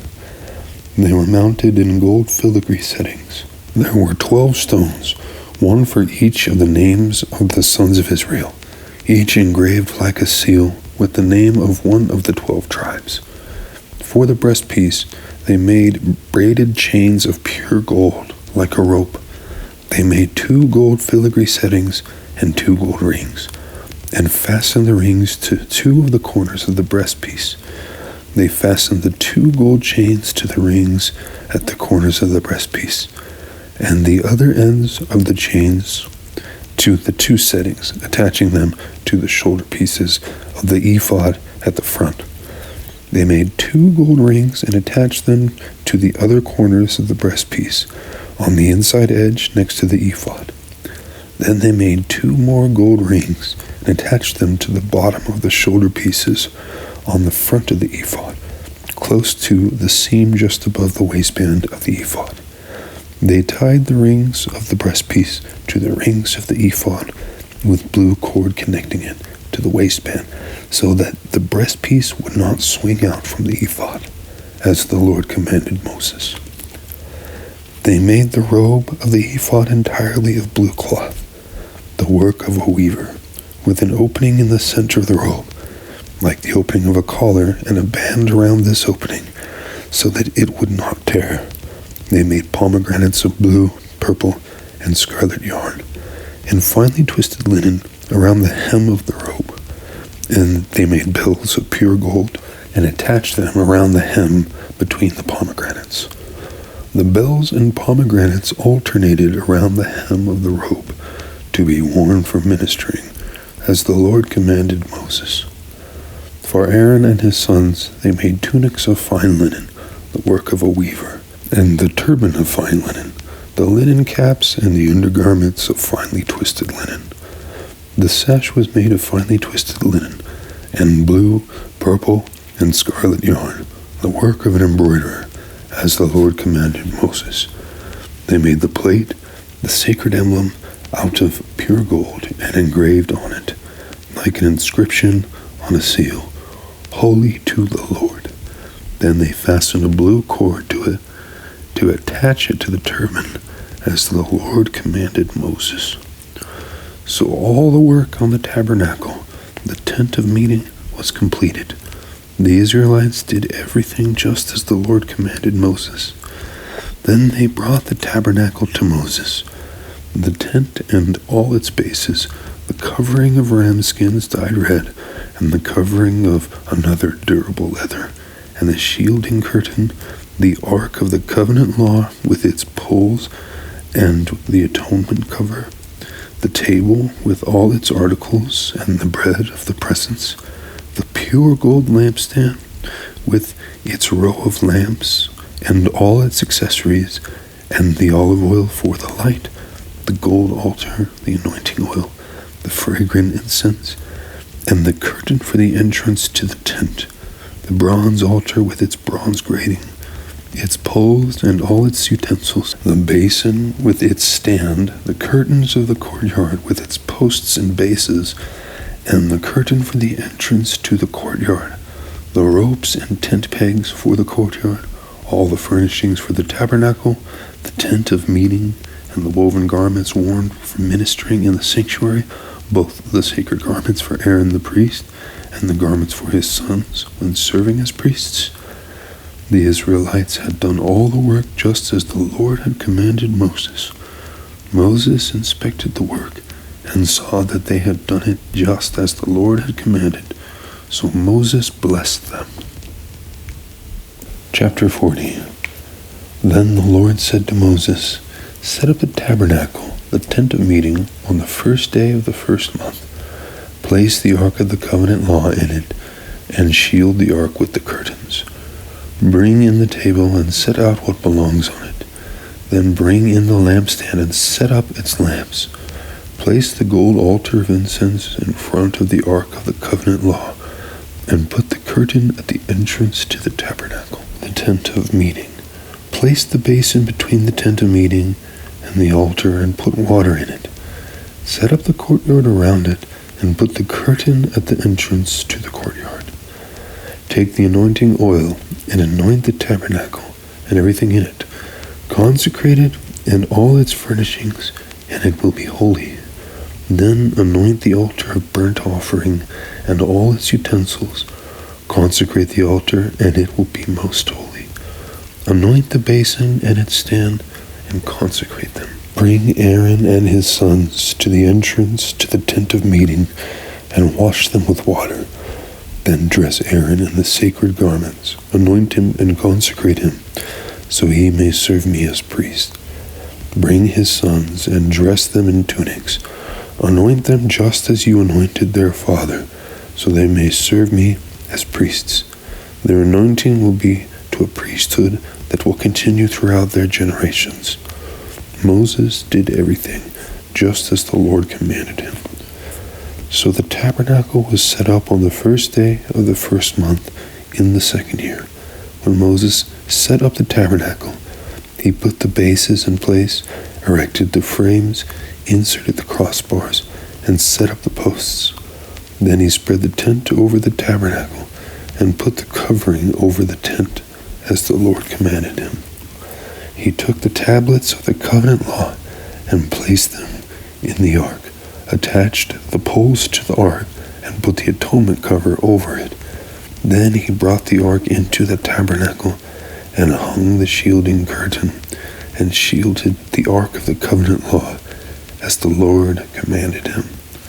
Moses placed the table, the tent of meeting, on the north side of the tabernacle, outside the curtain, and set out the bread on it before the Lord, as the Lord commanded him.